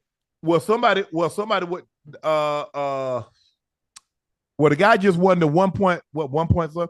He took a lump sum of $551 million. Right. Rhea, you sleep? I wonder how much you think she'd want. If I win $100 million, I wonder what she expect. That's a good question, huh? Yeah, I remember I telling the story. A woman forced to give the husband $1.3 million lottery win because she divorced him. Oh yeah, remember that story? She was married for 25 years. Yeah, 25. They were married for 25 years. She didn't want to share. You see what money do? If you won $100 million, how much you gonna give me? It's ours, baby. See, she just said it's ours, but they always say the right thing in a hypothetical question. But what happens if it really came? If you really won $100 million? Oh, hey, Rail, put the Rail. Rail, get on the phone. Get on the camera. Rail. Hey, check this out. She can't hear you. Ocho goes in your purse. Here, get in. Ocho goes in your purse. Mm-hmm. He steals $10,000. He bets, wins $100 million, and says, "Okay, Rail, I'm gonna give you your $10,000 back." He ain't gonna steal. If it came down to that, we're gonna say he asked me for it, or he just took it. No, he didn't ask. He just went in and grabbed it. He grabbed it. He wins $100 million and says, "Okay, Rail, I'm gonna put your money back that I took from you." No, the hell you ain't. This our money. What you mean you gonna put it back? This our money. Just like it was our money when you went in and got it to bet. It's our money when you won it. There you go, Real. Tell her what I can do, Real. Real said, no hell, you ain't gonna put it with me. Give me 10,000. See, Real. He gave her $5 million, so he gonna give about 35. That's about how much is $5 million? That might be like 1,500.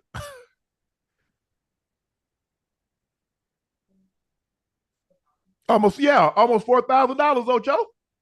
But I take a long way over there in Nigeria, huh? Yes. God damn. All right, bro. Man, Ocho. Ooh, guys, it's time for Ocho's favorite segment, and y'all know what it is. It's Spell-O-Cinco. Oh, for real? Yeah. Hold on, let me get this shit out my mouth. Hold on.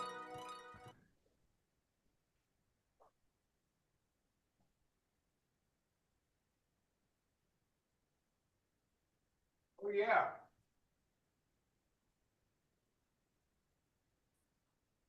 Chat is on tonight, baby. Chat is on tonight. It's on tonight, baby. All right. Be rehearsing. I got to go to the bathroom right quick. Be rehearsing, Ocho. All right, I'm for the rehearse. Hey, chat. Let me tell you something. I'm not missing no words tonight. I ain't missing no words tonight. I'm finna do it for y'all. You know why I'm gonna do it for y'all? Because I love you. I love you. So let's pretend your life was on the line. If your life was on the line, I have to spell the word right so you can survive. That's what this segment is right here. I'm gonna show you how much I love y'all because I ain't finna get shit wrong. You know, once I put that goddamn chapstick on, I'm good. That helped me spell. I'm ready. First word.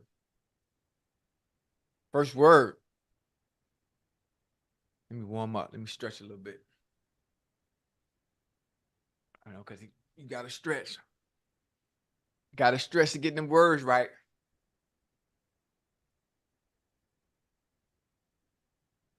Woo. Huh?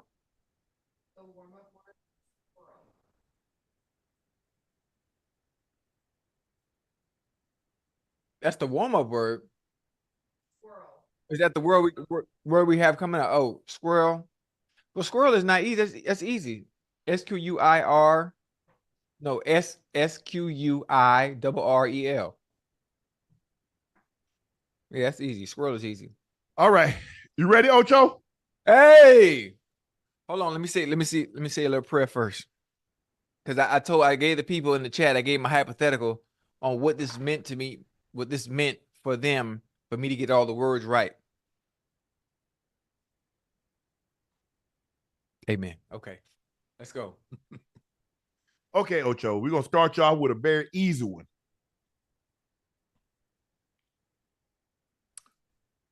Martyr. Martyr. Someone dying for the cause is considered a martyr.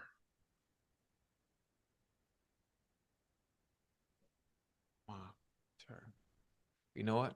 I'm gonna go on a limb here because I know it's tricky and I know it ain't spelled like it sounds. Martyr. M-A-I-T-E-R. I'm going to cut the limb off. What limb? Mar. M-A-R. Yes.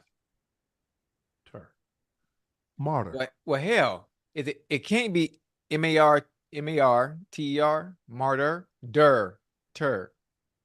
T-Y-R.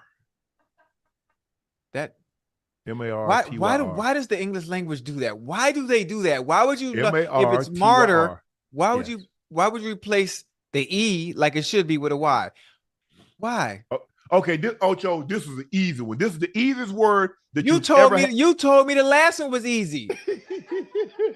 You said the last word was easy. Okay, Ocho, you remember Alex Smith? That injury that he suffered? No, I don't. On the field when he got his leg broke, he got it mangled. Oh, yeah. It was a gruesome injury. The word is gruesome. Oh, gruesome is easy. Gruesom-E. Yeah, it's easy. Come on now. You got to give me something Wait, else. hold on. Would you spell that again? Gruesome. Gruesom. Yeah, come on. And that I told you now. Come on now. I do this. You got to give me some hard. Give me the tricky shit because you can't just give me no. That's easy. Okay. How about this one? You go into the doctor's office and you have to fill out a questionnaire. Come on, man. QUES. You're making something hard. Come on, man. QUE. Okay. STIONAIRE. I said, give me hard shit. Give me hard. That's wrong. No, it ain't. It's 2 N's. I just said. Oh, so we really gonna do that? Yes. I just spelled it right now. Don't do that. You left out an N. Chad, did he leave out an N? Yes or no? Come on. You left out don't do that. It's QUESTIONNARIE. That's what I said. No, you didn't. But okay, here. Okay. Oh, now you cheating. You cheating now. You cheating. Yeah. See, I'm on fire tonight. I'm ready. Okay, but this is sometimes when you have gut issues, you have to go see a gastroenterologist. Gastro what? Enterologist. Okay. Gastroenterologist. GASTRO. That I got that part. Enter. Gastro. GASTRO. Enter. ENTER.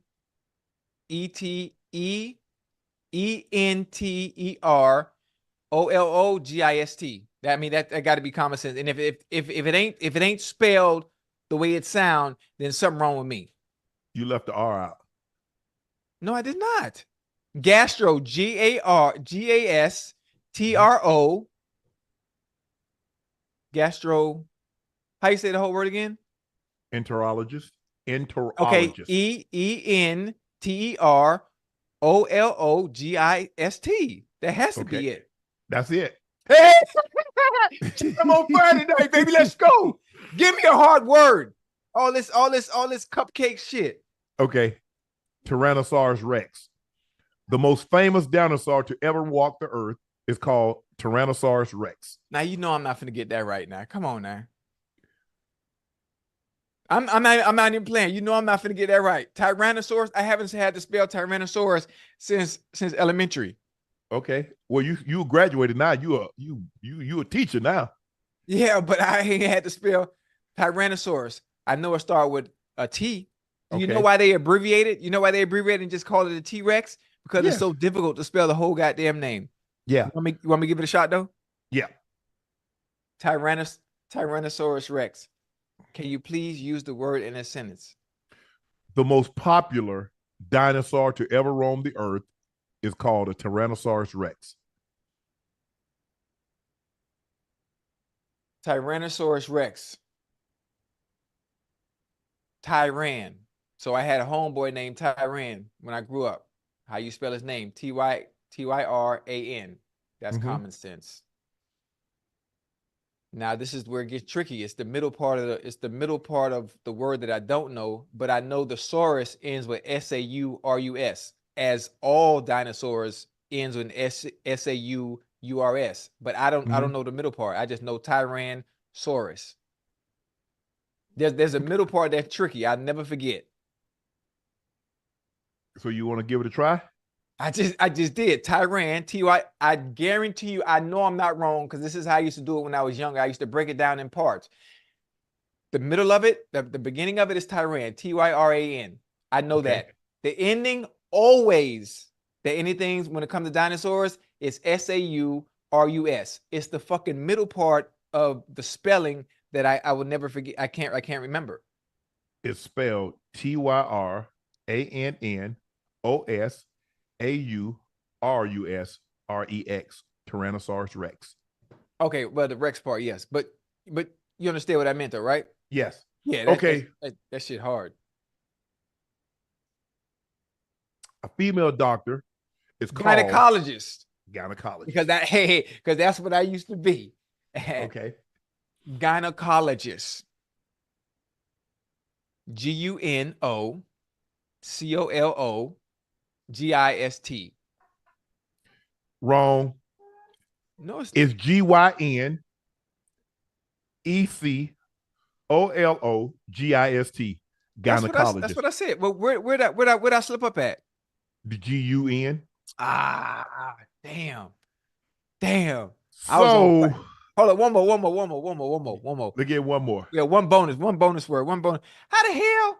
I'm spelling with such confidence tonight too. Let's go, boy. Let's go, wrong. boy. I mean, you said that thing loud and wrong.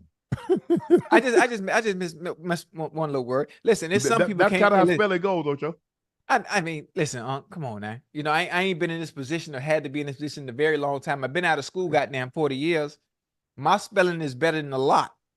A lot of folk wouldn't get none of this shit right. But come on, give me one more. Go on, give. Little bonus word. My daughter is going to school to become a doctor of this. It's called anesthesiology. Anesthesia.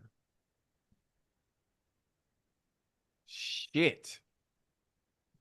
I know how to spell anesthesia. Anesthesia obviously is A-N-T-E-S-I. No. A-N-T. A-N. I'm thinking about the girl Anesthesia from the goddamn movie. I'm tripping. Anastasia. But anyway. Anastasia. A-N-E-S-T-H-E-S-I-O-L-G-I. No. Okay. Anesthesia. Okay. Anesthesiology. Yeah, I won't get that one. That's a good one. Okay. That's a good one. Okay, Ocho, it's time for your revenge. Because, you know, last week I went 5 for 5. Nah, you cheated because the question Dunk on Unc. Hey, the question was easy, man. The question was easy. You ready?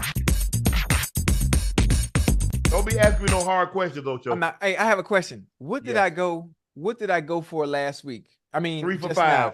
On spelling. What did I go for? 3 for 5. Last week? Yes. Or what did I go for tonight? 1. 1 for 5. Yeah. Nah, something ain't right, man. You're spelling? Right. Nah. All right, here we go. No hard ones, Ocho. Huh? Don't give me no hard ones. Nah, listen, somebody they didn't already brief you like Pelican. you ain't hear that bar right there, huh? Oh, that Pelican brief? You heard that bar? With Denzel and Julia Roberts? Yeah. They didn't already brief you like Pelican. Hey, Chad, I'm probably one of the greatest rappers. Never mind. All right, here we go. Question number 1. We're just 25 days away from the NFL draft, which will be in Detroit. New York City has hosted the draft 57 times. Mm-hmm. Which city is second with hosting it 12 times? Oh, my gosh. Yeah.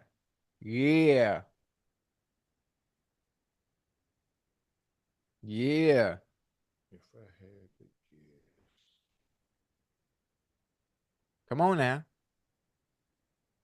I have no idea. Los Angeles. We got it wrong. It's not Los Angeles. The answer is Philadelphia, one of the greatest cities in America, has hosted the NFL draft 12 times. We got him. We got him down 1, chat. But it wasn't. Oh, okay. Yeah, Philly. Was that the AFL? Was that the AFL draft too? I'm not sure. Because the common draft is considered from 1970. Okay, so now you trying. I'm just asking, Ocho. You trying to get political on me? The answer was 12, and it's Philadelphia. You are wrong. Okay. Question number 2. Who was the last overall number 1 pick to also win Rookie of the Year? The last overall number 1 pick that also won Rookie of the Year. Andrew Luck. No, Andrew Luck didn't win it. No, let me take that back. Nope. RG3 won it. You said your answer already. It's too late. You can't recant your answer. You can't. No, you can. Once you pull the trigger, you can't take the bullet back after it already hit the man. You can't do that. You done said that. You said we ain't Andrew Luck. Nobody. You said Andrew Luck. Okay, go ahead. Who was the chat heard you say Andrew Luck. I did. Hey, listen. No. You can't do that. You are wrong. You was Peyton like Manning. You told me I was loud and wrong, right? Peyton Manning was it. Peyton Manning? You are wrong again. You loud and wrong twice. It is Cam Newton in 2011. Yes, Damn, that you was 0 easy for with 2. You That was loud easy and with two. wrong. Damn. Come on, chat. We got him on the ropes, baby. I'm gonna get one. Shit me, not tonight you ain't. Only 2 players have went undrafted and been named NFL MVP and Defensive Player of the Year. Who are they? Oh my goodness. Only 2 Undrafted. players have went undrafted and managed to win NFL MVP and Defensive Player of the Year. Who are the 2? Undrafted. I don't know. Hold on, Ocho. Yeah. Undrafted. Yeah. Undrafted and still MVP. managed to win an NFL MVP and won a Defensive Player of the Year. Oh, okay. No. One went, they were undrafted. One won Defensive Player of the Year, and the other one won MVP. That's what I said. No, That's what I said. You just said it the opposite way. Go ahead. okay.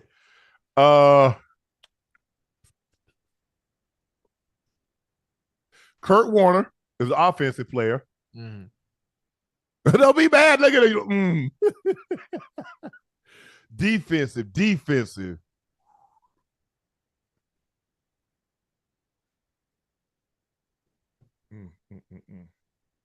Yeah, chat. We got him on the ropes.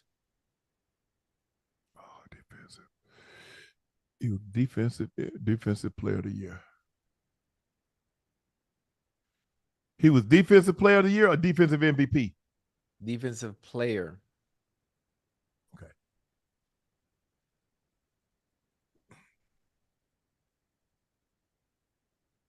Woo. We're going to be here all night, huh?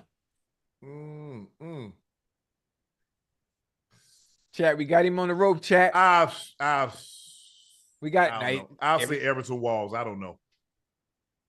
And the answer is probably the strongest man to ever play in the NFL outside of Larry Allen and James Harrison. 2008. He was the defensive player of the year. Player of the year, yep. I'd have never got that. Yep. Number 4. Which NFL team currently has the largest drought without winning a double-digit amount of regular season games? They have struggled to win double-digit amount of games in the season. Longest drought. Yeah, chat. We got him on the ropes, but chat, we got him on the ropes. He gonna try to be like Ali and Bob and Weave, but we gonna hit him like Joe Frazier. We gonna hit him in the stomach. We gonna hit him in the chest. We're gonna hit him where it hurt. God gonna bless.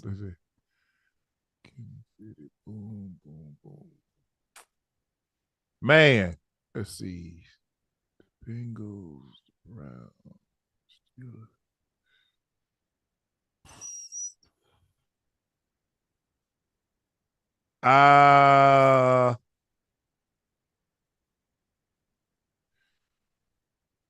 Oh my goodness.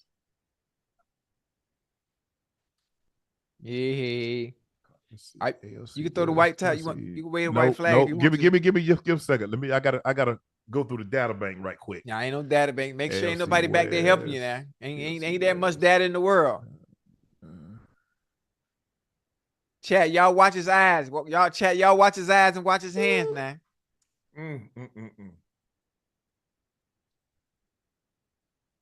Ain't no, yeah, you nope. The Jets. You said the Jets? You are, again, loud and wrong. You are loud and wrong. The Washington Commanders have not won 10 or more games since 2012. 12. And the longest, second longest is in the drought are the Jets and the Broncos, who haven't won 10 games since 2015. Damn. The correct answer was the Washington Commanders. Damn. Chat, we got him on the ropes. Have you even got one right tonight? I ain't got not one. I got half of one. I got Kurt Warner. That don't count. Number 5. This is the true or false question. True or false? The Steelers, 20 straight non-losing seasons is now the longest in NFL history. True or false? The Steelers' 20 straight non-losing seasons is now the longest in NFL history. Is this true or false? False. I think the Cowboys had a longer streak. Motherfucker. Shit. Come on, your mother week. Don't mess with Shane. Don't mess with Shane.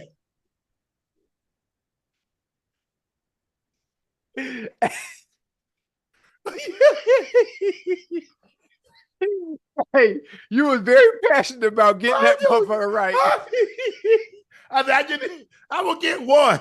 You got to go hard and stop me that Ocho, all of them.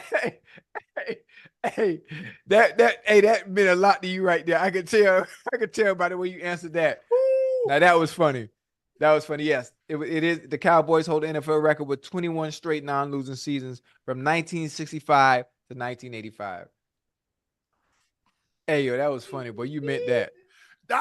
Not only did I say false, I gave you the team that actually had the record, Ocho. Hey, you meant that. You meant that. That was funny. Okay, that was funny. Oh, again, man. Listen, you went 1 for 5. Hey, I went 1 for 5 too. Actually, I was 2 for 5. All right, Ocho. That was good. It's time for our last segment of the day. Q&A. And it's called Q&A.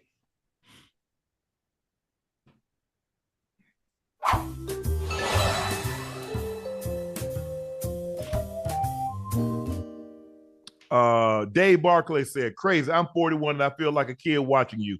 Takes me back. I watched your guys' entire career. I love watching people uplift others. That's how we all grow. You guys are the GOATs. Dave, I appreciate that. I appreciate the support. I appreciate you watching Nightcap. I appreciate you following us. Yes, and continue the blessings and thanks for the supporting of Nightcap with Unc and Ocho. Thank you, boy. I appreciate you, baby. Appreciate you. We at you. And they said Ocho 5 said, make a replay cam so we can see what Ocho is lying. Oh, I don't never lie. I don't never lie. Yeah, he don't lie. He just misspeak the truth. Listen, I never do that. Listen, I lie for you before I lie to you. That's one thing about me. Because if I tell one, I got to remember. If I tell one, I got to tell another. At some point, I'm going to trip myself up. Can't do that. Okay. Dr. Frankie L. Beverly, several of my homegirls have a crush on you. They said you're hotter than fish grease. Doc, I appreciate that. Who, me? They said me? No, they say Mr. Rail is not hot. Oh, damn. Justin Michael said, I love y'all, man. Enjoy listening to y'all while I'm at work. Ocho, funny sending. Pepto-Bismol to all the DBs he played one Sunday. When your liquor gonna be out in Virginia, have you thought about streaming on Twitch? Actually, one of the states that we're looking to get activation is Virginia, and that's going to be one of the 7 states that we look to open up within the next 2 months. So Virginia is on the list, along with Texas, Florida, New York, California, Pennsylvania, Virginia,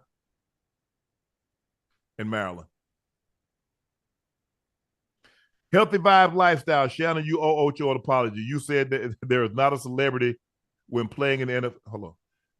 He was not a celebrity when playing in the NFL, but now he's a celebrity.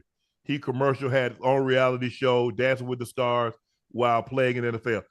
Were you on Dancing with the Stars while you were playing? Yeah. You won? Yeah. Who won? I did. I came in third place, but I was good though. Who won that year?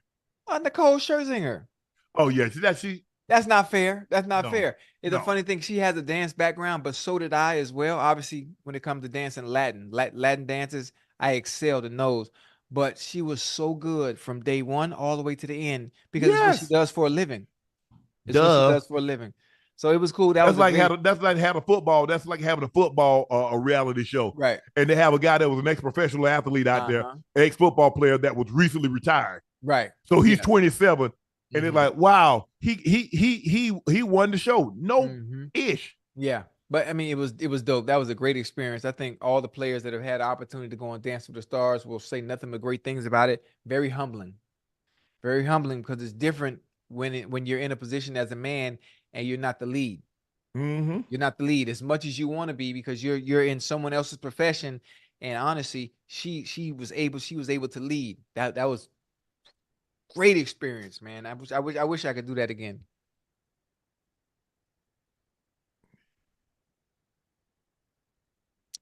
Sometimes I believe. Ash looked it up. Philadelphia hosted the draft in 1936, 1944, from 1949 to 1961 and 2017. Huh? All but one was pre-merger. You see that, Ocho? You be trying to stop your boy. I keep telling you, Ocho. Nah. Listen, what we not gonna do and try to go back. Ocho, what we gonna do is try pre-merger, post-merger, any merger. The merger. I don't care about People the don't merger. consider the merger until 1970. Nah, man. Ocho, you cheated. Philadelphia 12 is the answer. You got it wrong. Kemper Norwood Jr. said, can we please get Ocho on First Take in studio one day? I would love to see it. I'm on First Take, but listen, chat. From my mouth to God's ears, I'm going to be on First Take with Stephen A. and Shannon during football season as a third edition. I just think it would be fun. It would be good. I would be very informative. I'm going to talk about players like you want me to do a little bit more, to an extent. And I think it'd just be good. It'd be great for us all. Just one big happy family. Okay. Stephen A., I know you don't see this. Zachary says, I'm shooting my shot professionally. I would love the opportunity to explain how I can bring value for you two regarding cybersecurity. I need just 5 minutes of your valuable time to better explain through whichever communication channel you would like. Much love. You down, Ocho? What do you talk about? What are you talking about? What are you trying to do? Cybersecurity. So we don't get hacked. Okay. Whatever you want to do, homie, holla at me. Because I used to, like when I used to be, what, I ain't gonna bring that up. But I know about cybersecurity. Sure, I just bought me a cyber truck. Oh, hold on. I know you ain't brought that truck. What about the saving? The who? The saving. I am saving. How you saving to buy the cyber truck? Because I'm getting a good deal. Right now, the market for them is up crazy. They want them for like 200. They really supposed to only be about 60. I'm getting mine for 40. You talking about that like square thing? Yeah, it looked real futuristic, like me. That's a waste of money. You still can go. You can go everywhere you need to go in that smart car. Remember? I am. I still got my smart car. It's in the garage. But the value is you. I thought the value was you. No matter what you get, the value. I am the value. But like you said, you bought that BMW. Why you bought that BMW? That 740 series, that big body. Why you bought that? Ocho, I had that car. You know how long I had that car? It just came out, Unc. What you talking about? No. I was test driving it. Oh, you ain't buy it? Nah. You told me not to buy anything. Why you lying, man? I ain't lying. I ain't buying. I ain't buy no Tesla. I want to though. You got it. Yes, you already. No, I promise you. No, my word is my word. I wouldn't lie to you. I really. Zachary, DM me. I'm gonna see what you put down because I don't want to get. So. I want that truck. What you think? Should I get it? Bro, you work hard. I mean, Chad, what you think? Should I get the Tesla truck? I know it's ugly. Everybody gonna say, "Oh, it's so ugly." Well, shit, so am I. What's the difference? Ugly dude driving an ugly truck. It just makes sense. Match made in heaven. Huh? Yep. Nate B said, "Hey, Nightcap, Chat, and Unc and Ocho, big fan of the show. Ocho, question for you. Me and some of the chat want to know if your Nightcap sign ain't on like Unc's. Much love." No. Why your Nightcap sign? Listen, my Nightcap sign, as you can see, is not on, but it has like a Star Wars, like it glows a little bit. The way it is, and I think it looks cool like that. If I turn it on, it gives too much. Look, watch this.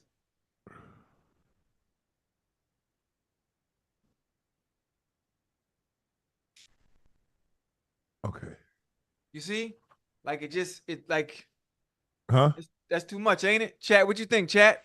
Well, we can fix the camera setting so it doesn't look like that. You know what I'm trying to say though? Yeah. Like it's taking over everything. It's like it's too like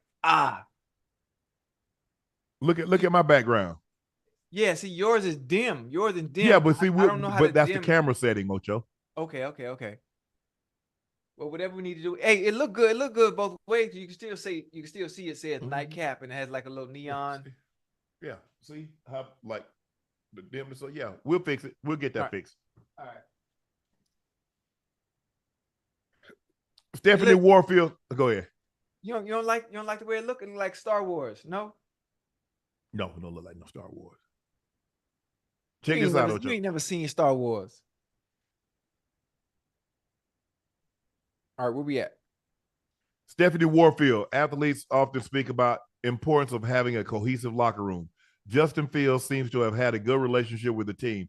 How do you think the trade will affect the Bears locker room? What you think? I'm gonna let you go first. Man, it's different. Had he been a veteran player, had level of success, you see it had the impact if you take, like when Brady left New England. Oh, yeah. Had he won, spent some years, but he's still young though, Ocho. Very young. Very young. Got a long way to go. And they didn't have the level of success. Yeah, did guys like him? Yeah. He seems like, I don't know him. Seems like a very likable guy. But at the end of the day, pro sports is about wins and losses. Yeah. That's all that counts. That's all that counts at the end of the day. That can he get wins and losses? Yeah. Wins. More wins than losses. But I do think I think Ocho, had he spent, let's just say 7-8 years, had won a little bit more, I think it would have a bigger impact than what it's gonna have. But yeah, you getting it's not like they getting rid of him for, they believe they're bringing in a generational talent with Caleb. Yeah. So what you think? Oh, how can I word this right? Ask the question one more time so I can say it, so I can say what I need to say the right way and not say the wrong goddamn thing. Athletes often speak about the importance of having a cohesive locker room. Justin Fields seems to have had a good relationship with the team. How do you think the trade will affect the Bears locker room? It won't affect the locker room at all. I don't think it will affect the locker room at all. Obviously, those players have a job to do. This is a business. They understand that at the end of the day, you see players come and go. That's always been the nature of this business. I think the fans rallied behind Justin Fields towards the end of the season, as did the players. But I think it wasn't enough with a generational talent like Caleb Williams, you know, right there. He's right there. And obviously the wins and the losses weren't enough, being that the damn Bears, they got their first pick for a reason. Right. You know? So, yeah, it's not, people may say, you may think it affects the locker room. Hey, listen, when it's time to play football, nothing gets in the way of that. Nothing at all. Laney Ray, hey guys, first, MJ is the GOAT. Just wanted to hear you say it. Laney Ray, what's gonna happen is that we're gonna lose your modification. So don't you ever say that again. Second, what are your zodiac signs, and do you put any weight on them? Any signs you're not compatible with? Well, I don't really know a whole lot of signs. I think like I'm supposed to be good with, like, I'm a Cancer, crab, hard shell, tender inside. I think I'm supposed to be like compatible with like Aries, Tauruses, and Leos.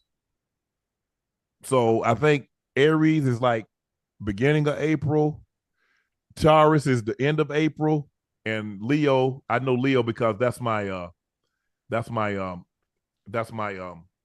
sister. My sister is a Leo. My brother has a birthday coming up here on Saturday, April, so I think he's an Aries. But Taurus is a stubborn.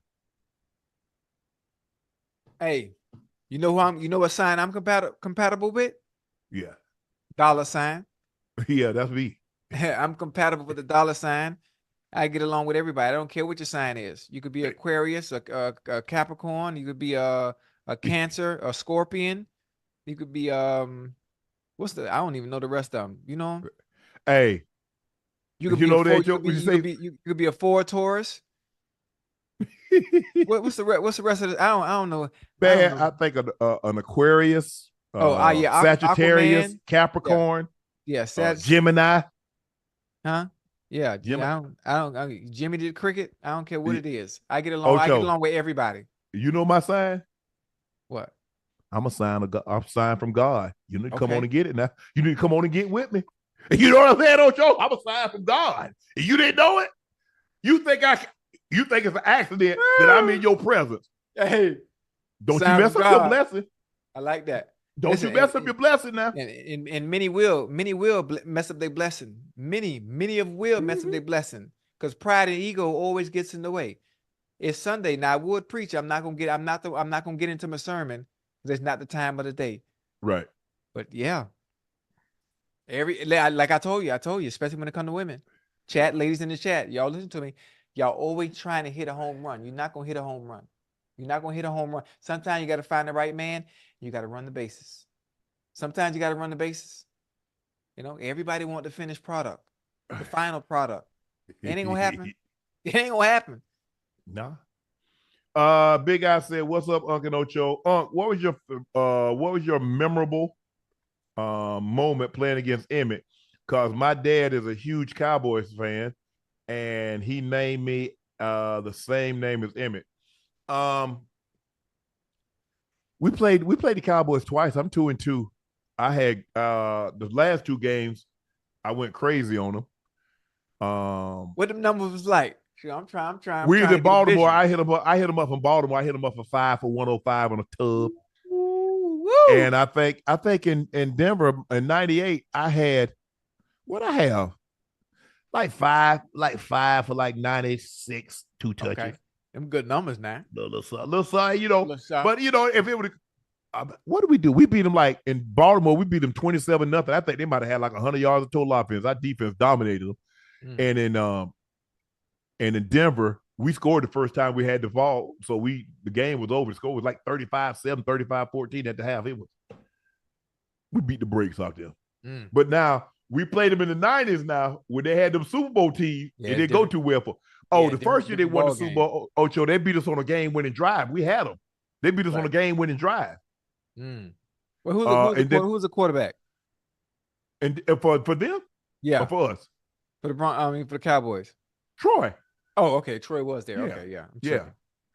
Troy, both times. And then the next year, 95, they beat us. Yeah.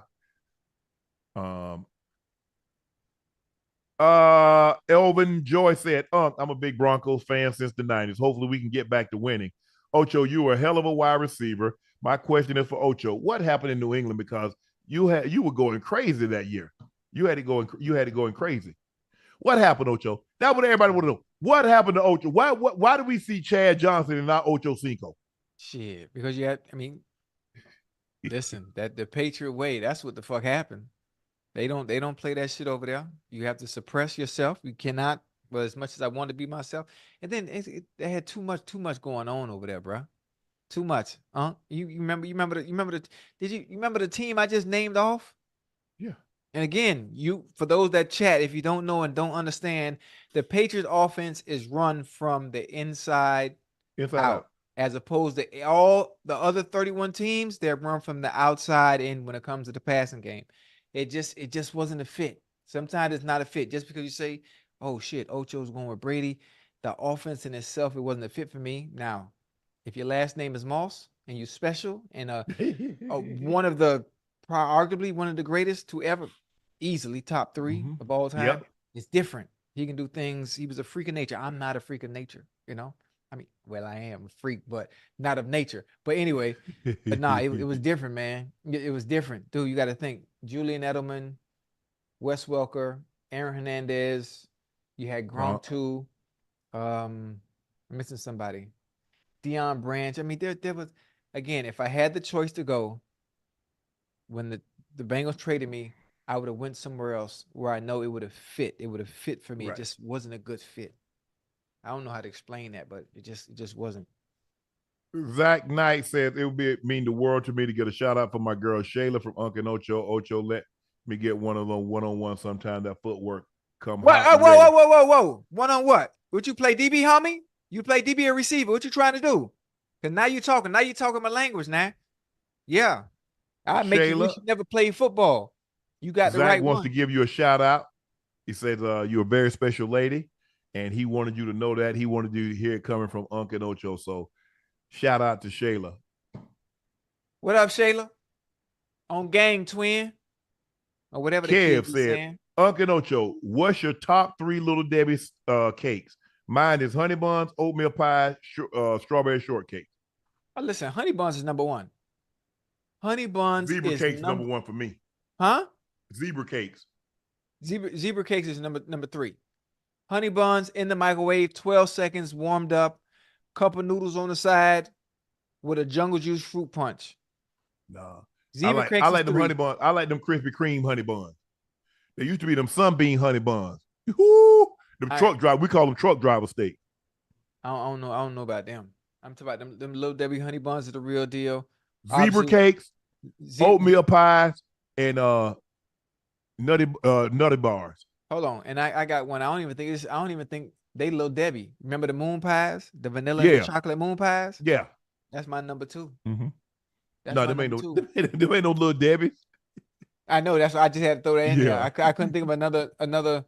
Look, I just like moon pies over the I forgot the last thing I said. What I said? Number 3. You said zebra cakes. Zebra cakes is my 3rd because I like moon pies before, even though moon pies aren't Little Debbie. My bad. Yeah. Yellow Cutter Wood Service said, I'm a chef at YCF. I'm curious, Uncle Ocho, what's your favorite steak? Steak. Shoot. At Waffle House, steak, medium well, eggs, scramble, light toast, jam, not jelly. Now, as far as other steaks, I've been to nice places. I've been to nice places. Real took me to Poppy Steak. I had the tomahawk there, and that was a great experience. You eat it all? No, I didn't eat it all. It was a group of us. It was a group of us. I don't experience high-end restaurants very often. I don't frequent that shit. You know, I don't do that. So anytime her and I have an opportunity to go somewhere nice, I always get a steak and I always get it medium well. I don't know like why, but it's cool. Where's YTF? I would like to visit his state. I want to visit his place. YCF, I don't know. YCF. Yeah, let me know yet now. I'm gonna come on in there and check one of them steaks out. I'm not, my palate ain't really like that. I eat like a little kid still, but I will come check your place out. I get mainly I go like ribeye. I'll do a ribeye, mainly ribeye, a fillet. Occasionally I go. Now Stephen A, since he wanted to be old froggy and jump out there on that lily pad talk about AD ain't gonna play such and such a game. I'm gonna go on and get me one of them more $1,000. I'm gonna get one of them 12-ounce A5 Wagyu. What's Wagyu? $80 an ounce. I'm gonna get 12 ounces. Wait, they got. Hold on now. Come on, bring it back. They have steak that is. They charge you the steak by the motherfucking $80 an ounce. And it's a minimum of 3 ounces. It's got to be a minimum of 3 ounces. I'm gonna get that old big boy. I'm gonna get that 12 ounce. So I'm gonna hit him up, and I'm gonna order me. Probably get a bottle of Petrus, 2009. I might let him off the hook easy with that because that's about $11,000 a bottle. So I just get me a couple of glasses of it. Tell him about betting me. I'm confused. What are you confused about? How the fuck are they charging you by the ounce for a steak? What's the difference in the steak? The Wagonot. Wagyu. A5. Japanese. Certified. Oh, so because it come from Japan. It's different. So what the animals out there are a little different than animals here? They massage them, give them beer, make the meat tender. They specially give them a special diet. Oh, so that makes it a Wagonot. The marbling, Wagonot steak. The marbling, the flavors like butter. So you think the steak, the Wagonot steak, is better than the steak I get from Waffle House? It is. You think so? I know so. Once you put that goddamn steak, that A1 sauce on that motherfucker, and Ben, they'll throw you out there. is all the First same. of all, a good chef ain't gonna let you put no steak sauce because he ain't gonna let you kill his flavor. That's what I like. That's what I like. I ain't worried about his flavor. This is my mouth. This is my palate. But see, that's what I'm saying. You don't know how to eat steak. That's what I'm saying. You get that. You put an A1 and Worcestershire and all that stuff. But this what I like. This what I like. Why I gotta eat the steak the way you can eat however you want to? But I'm just telling you. I'm just telling you. Baby. I'm finna find out what this Wagonot shit about. I'm going somewhere. Tell me where to go in Miami. Chat. Tell me where to go in Miami where I can experience. Probably what's that Wagonot? What's that steakhouse? Who got that Wagonot steak? I'm not familiar with it. I'm not familiar with Miami eateries. What's the best place to eat down in Miami? There's a place on South Beach. What's the name of that place? I mean, make sure they had the Wagonot thing I could order, because I want to see this. I got to see this. Talk about they massage and they. What's the top steakhouses in Miami? Claw. You ever heard of Claw with a K?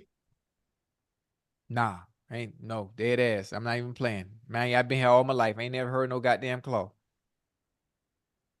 But I mean, what you just said, I want exactly what you just said.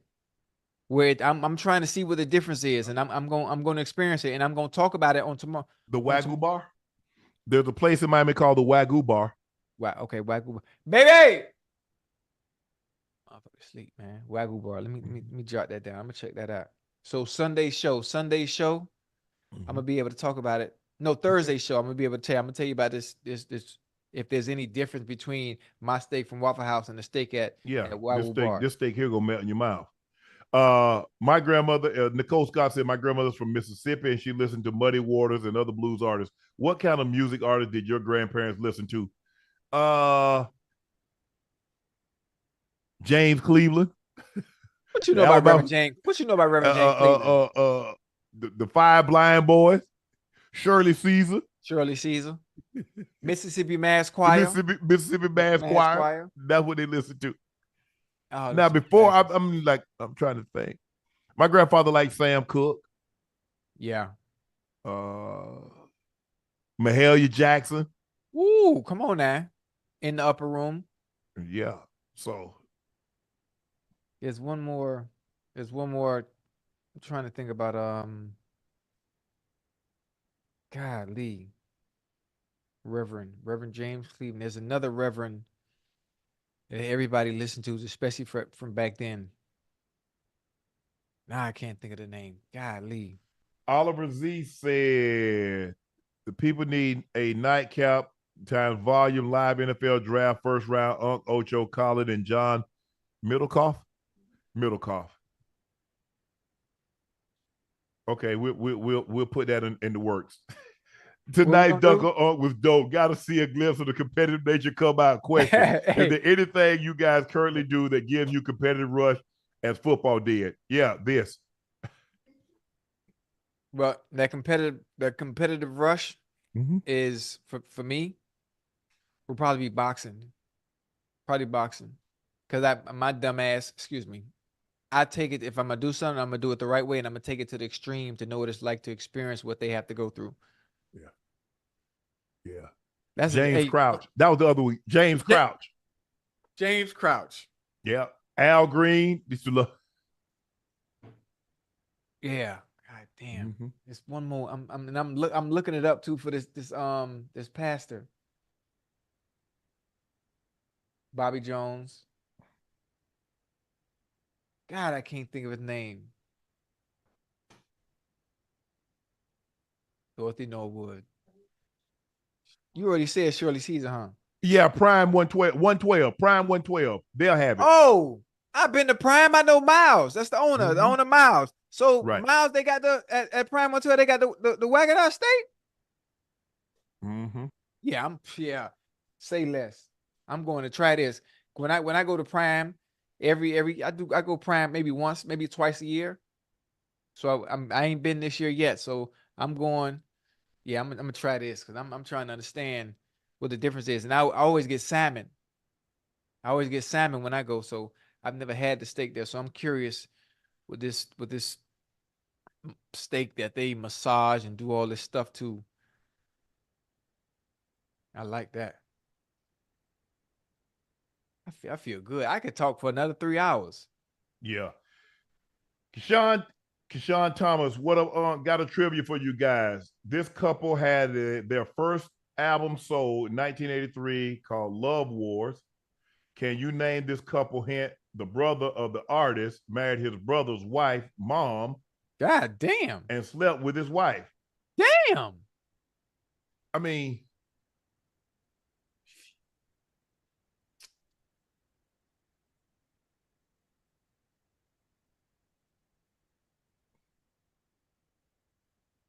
I don't know. Bobby Womack? Come on, you got to know that, man. You're supposed to know that, man. Oh, Bobby. One of the greatest. That's when music was music. That's when the men used to beg for their women. Yeah, they beg now. Ooh, boy, music will never be the same, boy. That goddamn Lenny Williams, that goddamn Bobby Womack. Oh, big Lenny, Teddy P, all them guys back there. Yeah, I gotta take my glasses off, man. Them boys back then, they used to sing. Confunction. Boy. They used to sing, man. Yeah. They used to sing. It was different. It was different. I don't even know how to explain it. It was just different. Think about the sound of the music back then. Think about the sound of the music today, or from an R&B standpoint or perspective. It's different. Unbelievable. I saw a tweet the other day. Somebody say the problem with the goddamn music today is the goddamn men stop begging on, banging it. Begging but music. Bobby, but I think, hold on, didn't Bobby Womack end up marrying like Sam Cooke's wife and daughter? Slept with it was a lot of stuff going on. Because I saw, did you see the special? It was crazy. I saw the special on Sam Cooke. I didn't see the special. The documentary. Yeah. Something like that. I'm going to leave that alone. Yeah. Again, happy Easter, guys. Thank you guys for tuning in for another episode of Nightcap. I am we'll your see favorite. Y'all tomorrow. Shannon Sharpe. He's your favorite number 85. Bengals legend, Ring of Fame honoree, Pro Bowler, All-Pro, Chad Ochocinco Johnson. Please make sure you subscribe to the Nightcap podcast feed. You can listen to Nightcap through the Club Shay Shay feed, but we would greatly appreciate it if you got it through the Nightcap. Thank you guys for selling out Shea by Laportier. We have pinned the link at the top of the chat. We are sold out, but we got a shipment in, and we are filling orders, and we should have enough to accommodate all orders as they come in. So thank you again for that. Again, thank you for joining us on your Easter Sunday for another episode of Nightcap. We'll see you guys tomorrow. See y'all tomorrow.